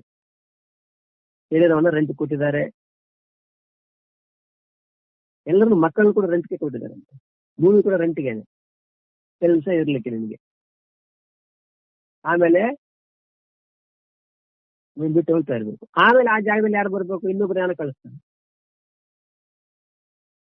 ಈ ರೀತಿ ತಿಳ್ಕೊಂಡ್ರು ಭಗವಂತನ ಸೇವೆಯಲ್ಲಿ ಎಂದೆಂದಿಗೂ ತೊಡಗುವುದೇ. ಅಂದ್ರೆ ಏನು? ಭಗವಂತನ ಕೊಟ್ಟಿದ್ದಾನೆ, ನಾನೇನ್ ಮಾಡ್ತೀನಿ? ಯದ್ಯದ್ ಕರ್ಮ ಕರೋಮಿ ತತ್ವದಖಿಲಂ ಶಂಭೋ ಶಿವಾರ ಕವಾರಾಧನಂ. ಏನ್ ಮಾಡ್ತೀನಿ? ಎಲ್ಲ ನಿನ್ನ ಆರಾಧನೆ ಅಂತ ಹೇಳಿ ಇದನ್ನ ಅಭ್ಯಾಸ ಮಾಡ್ತಕ್ಕಂಥದ್ದು. ಪ್ರಾರಂಭದಲ್ಲಿ ಅಭ್ಯಾಸ ಕಷ್ಟವಾದ್ರು ಒಂದು 5 ನಿಮಿಷಕ್ಕೆ ಮಾಡ್ಲಿಕ್ಕೆ ಆಗುತ್ತಾ, 1 ನಿಮಿಷಕ್ಕೆ ಮಾಡ್ಲಿಕ್ಕೆ ಆಗುತ್ತಾ, ಅದೇ ಅಭ್ಯಾಸ ಆಗ್ತಕ್ಕಂಥದ್ದು ದೀರ್ಘವಾದಾಗ ಜೀವನ ಪರ್ಯಂತ ಕೂಡ ಆ ಅಭ್ಯಾಸ ಉಳಿದೋಗ್ಬೋದು. ಆಮೇಲೆ ನೋಡ್ತೀವಿ ನಾವು, ಈ ಮಳೆ ಇಲ್ಲ ಅಂತಂದಾಗ ರೈತರೆಲ್ಲ ಕಂಗಾಲಾದಾಗ ಏನಪ್ಪ ಮಳೆ ಅಂದ್ರೆ ಏನಪ್ಪ ಅಂದ್ರೆ ಆ ಪರಮಾತ್ಮನೇ ಯಾವಾಗ ಮಳೆ ಕಲಿಸ್ತಾನೋ ಗೊತ್ತಿಲ್ಲ. ನಮ್ದೇನಿದೆ ನಮ್ಮ ಕೈಯಲ್ಲಿ ನೋಡಿ, ಅದು ಕೂಡ ಒಂದು ಭಾವನೆ. ನಮ್ಮ ಕೈಯಲ್ಲಿ ಏನಿದೆ? ನಾವೇನು ಮಳೆ ತರ್ಸಕ್ಕಾಗುತ್ತಾ ಸ್ವಾಮಿ? ಆ ಪರಮಾತ್ಮನೇ ಮಳೆಯನ್ನ ಕಲಿಸ್ಬೇಕಾದ್ರೆ ನಮ್ಮ ಕೈಯಲ್ಲಿ ಏನಿದೆ ನೋಡಿ. ಅದೇ ರೀತಿ ಒಳ್ಳೆ ಆ ಪರಮಾತ್ಮ ಒಳ್ಳೆ ಬೆಳೆ ಕೊಟ್ಟಿದ್ದಾನೆ ನೋಡಿ, ಆ ಭಾವನೆ. ಯಾಕೋ ಪರಮಾತ್ಮ ಈ ವರ್ಷ ಹಿಂಗ ಮಾಡ್ಬಿಟ್ಟ, ಬೆಳೆನೇ ಬರ್ಲಿಲ್ಲ, ಭಾವನೆ ಅದು. ಇದು ಅನನ್ಯ ಭಕ್ತಿಯ ಪ್ರತೀಕ. ಅನನ್ಯ ಭಕ್ತಿ ಇಲ್ಲ ಅಂದ್ರೆ ಭಕ್ತಿಯ ಪ್ರತೀಕ. ಒಳ್ಳೆ ಮಕ್ಕಳನ್ನ ಕೊಟ್ಟಿದ್ದಾನೆ ಸ್ವಾಮಿ ದೇವರು, ನನ್ಗೆ ಒಳ್ಳೆ ಮಕ್ಕಳು ಕೊಟ್ಟಿದ್ದಾನೆ ಅಂದ್ರೇನು? ಪರಮಾತ್ಮ ಕೊಟ್ಟಿದ್ದಾನೆ ಅಂತ, ನನ್ನವಲ್ಲ ಅಂತ. ಒಳ್ಳೆ ಹೆಂಡತಿ ಸ್ವಾಮಿ, ಹೆಂಡತಿ ಒಳ್ಳೆ ಗಂಡ ಸ್ವಾಮಿ, ನಮ್ಮವ್ರ ಮನೆಯವರು ಒಳ್ಳೆ ತುಂಬಾ ಒಳ್ಳೆಯವರು ಸ್ವಾಮಿ. ಪರಮಾತ್ಮ ನನಗೆ ಒಳ್ಳೆ ಗಂಡ ಕೊಟ್ಟಿದ್ದಾನೆ ಸ್ವಾಮಿ. ಹಾಗೆ ನಮ್ಮ ಅಣ್ಣ ತಮ್ಮ ತುಂಬಾ ಒಳ್ಳೆಯ ಸ್ವಾಮಿ. ದೇವರು ನನಗೆ ಎಂತ ಅಣ್ಣ ತಮ್ಮ ಕೊಟ್ಟಿದ್ದಾನೆ ಅಂದ್ರೆ ಭಾವನೆ ಇದೆ. ಒಳ್ಳೆ ಅಣ್ಣ ತಮ್ಮ ಕೊಟ್ಟಿದ್ದಾನೆ, ಒಳ್ಳೆ ಸ್ನೇಹಿತರು ಕೊಟ್ಟಿದ್ದಾನೆ ಸ್ವಾಮಿ. ನಮ್ಗೆ ಒಳ್ಳೆ ಗುರುಗಳು ಕೊಟ್ಟಿದ್ದಾನೆ ಸ್ವಾಮಿ ದೇವರು. ಒಳ್ಳೆ ಸಾತ್ವಿಕರು ಏನು, ನಮ್ಗೆ ಸ್ನೇಹಿತರೆಲ್ಲ ಕೂಡ ಒಳ್ಳೆ ಸದ್ಭಕ್ತರಿದ್ದಾರೆ, ಅಂತವ್ರು ನನಗೆ ಪರಮಾತ್ಮ ಕೊಟ್ಟಿದ್ದಾನೆ. ಭಾವನೆ ಇದು ಕೂಡ ಭಕ್ತಿಯ ಸೂಚಕಗಳಿವೆಲ್ಲ ಕೂಡ. ಅನನ್ಯ ಭಕ್ತಿ ಅಂತ ಹೇಳಿದ್ರು ಕೂಡ ಮೊದಲು ಭಕ್ತಿ ಬಂದ್ರೆ ಅನನ್ಯ ಭಕ್ತಿ ಆಮೇಲೆ ಬರ್ತದೆ. ಭಕ್ತಿನೇ ಇಲ್ಲ ಅಂದ್ರೆ ಅನನ್ಯ ಭಕ್ತಿಯಲ್ಲಿ ಬರ್ತದೆ. ಮೊದಲು ಭಕ್ತಿ ಇದ್ರೆ ಅದು ಅನನ್ಯವಾಗಿ ಮತ್ತೆ ಮಾರ್ಪಡುವಂತ ಅವಕಾಶ ಇದೆ. ಅಲ್ಲಿ ಭಕ್ತಿನೇ ಇಲ್ಲ ಅಂತಂದ್ರೆ ಇಲ್ಲಿ ಅನನ್ಯ ಭಕ್ತಿ ಇಲ್ಲ ಅಂತ. ಈಗ ಕಡಲೆ ಬೀಜ ಒಂದಿದ್ರೆ ಅದನ್ನ ಬಿತ್ತಿ ಅದ್ರ ಮುಖಾಂತರ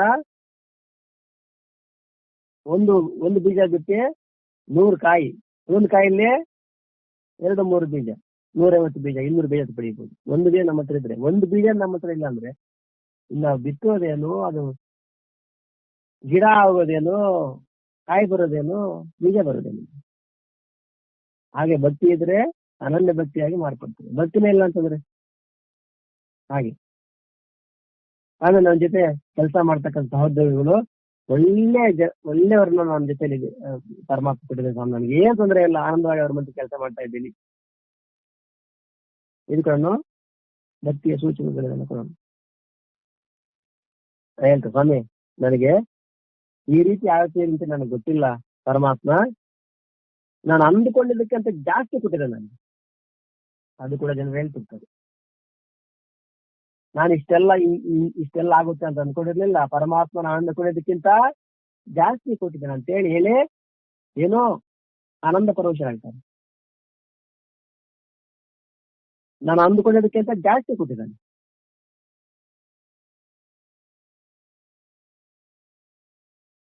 ನಾನು ಅಂದ್ಕೊಳ್ಳೋಕ್ಕಿಂತ ಚೆನ್ನಾಗಿದ್ದೀನಿ. ನನಗಿರೋ ಆರೋಗ್ಯಕ್ಕೆ ಸ್ವಾಮಿ ಇಷ್ಟು ಯಾವಾಗಲೂ ಹೋಗ್ಬೋದು, ನಾನು ಹೋಗ್ಬೇಕಾಗಿತ್ತು, ಗೊತ್ತಿಲ್ಲ. ಪರಮಾತ್ಮ ನನಗೆ ಇನ್ನಿಷ್ಟು ಆರೋಗ್ಯ ಕೊಟ್ಟಿದ್ದಾನೆ.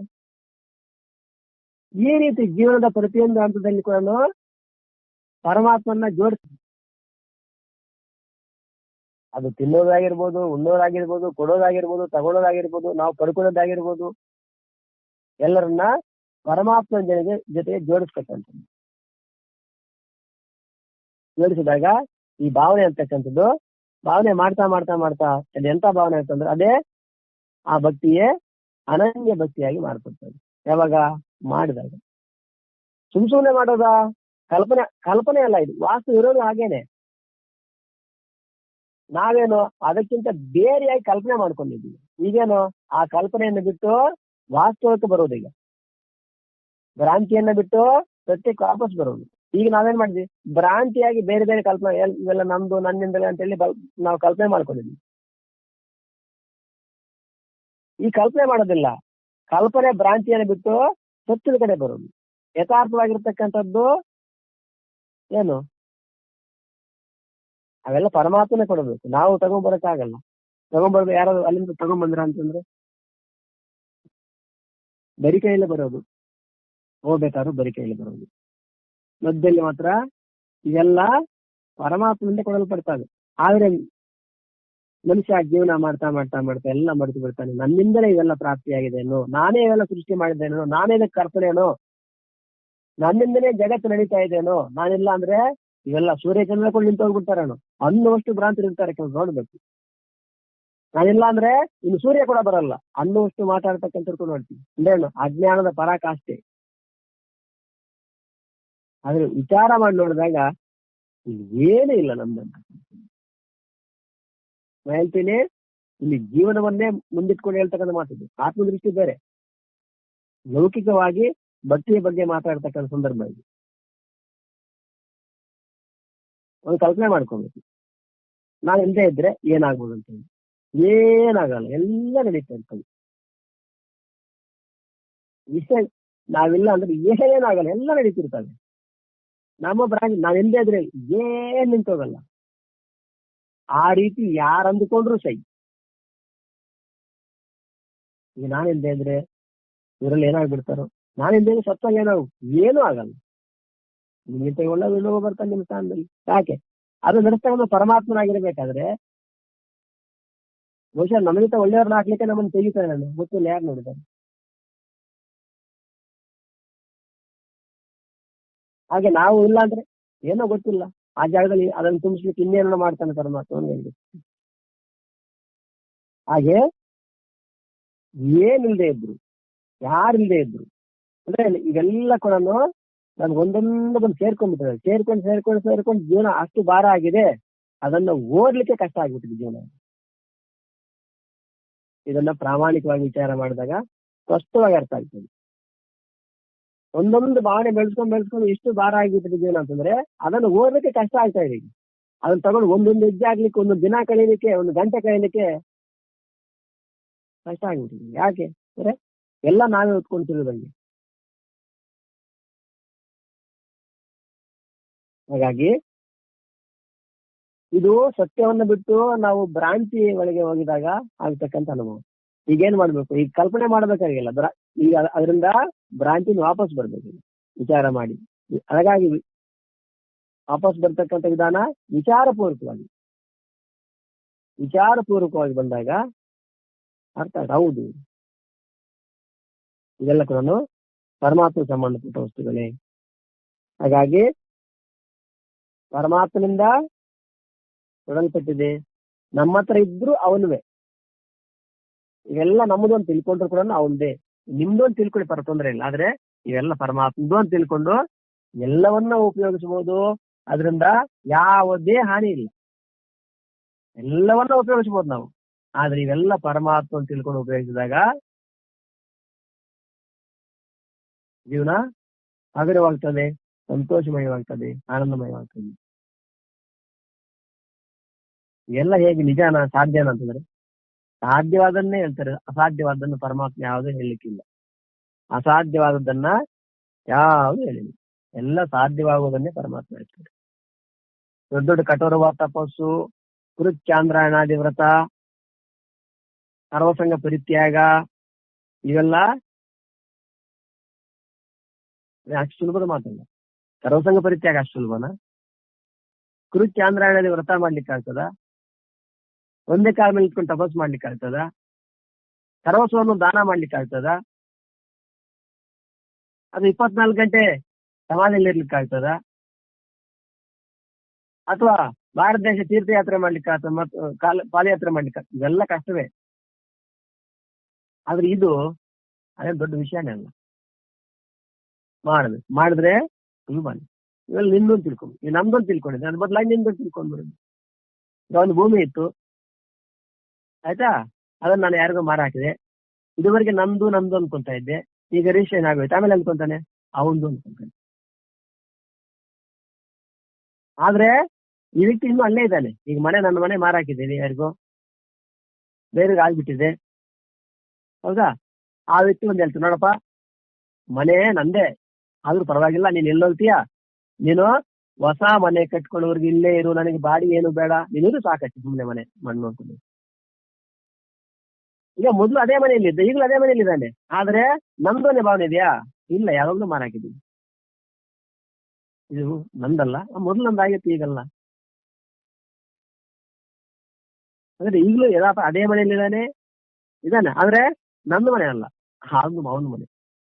ಒಂದ್ ವೇಳೆ ಸ್ವಲ್ಪ ಮನೆ ಏನೋ ಸ್ವಲ್ಪ ಕ್ರ್ಯಾಕ್ ಬಿಡ್ತು, ಇವನಿಗೆ ಬಾಧೆ ಇಳಾಕೆ ಅದು ಬೇರೆ ನಮ್ದಲ್ಲ.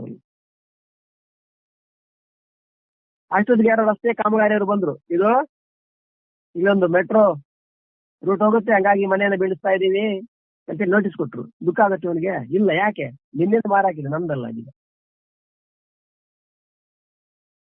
ಮೆಟ್ರೋ ಲೆವೆಲ್ ಬರ್ತದೆ, ಆ ಮನೆ ಉಳಿಸ್ಬಿಡ್ತಾರೆ ಅಂತ ಹೋಗ್ಬಿಟ್ಟು ಯಾಕೆ?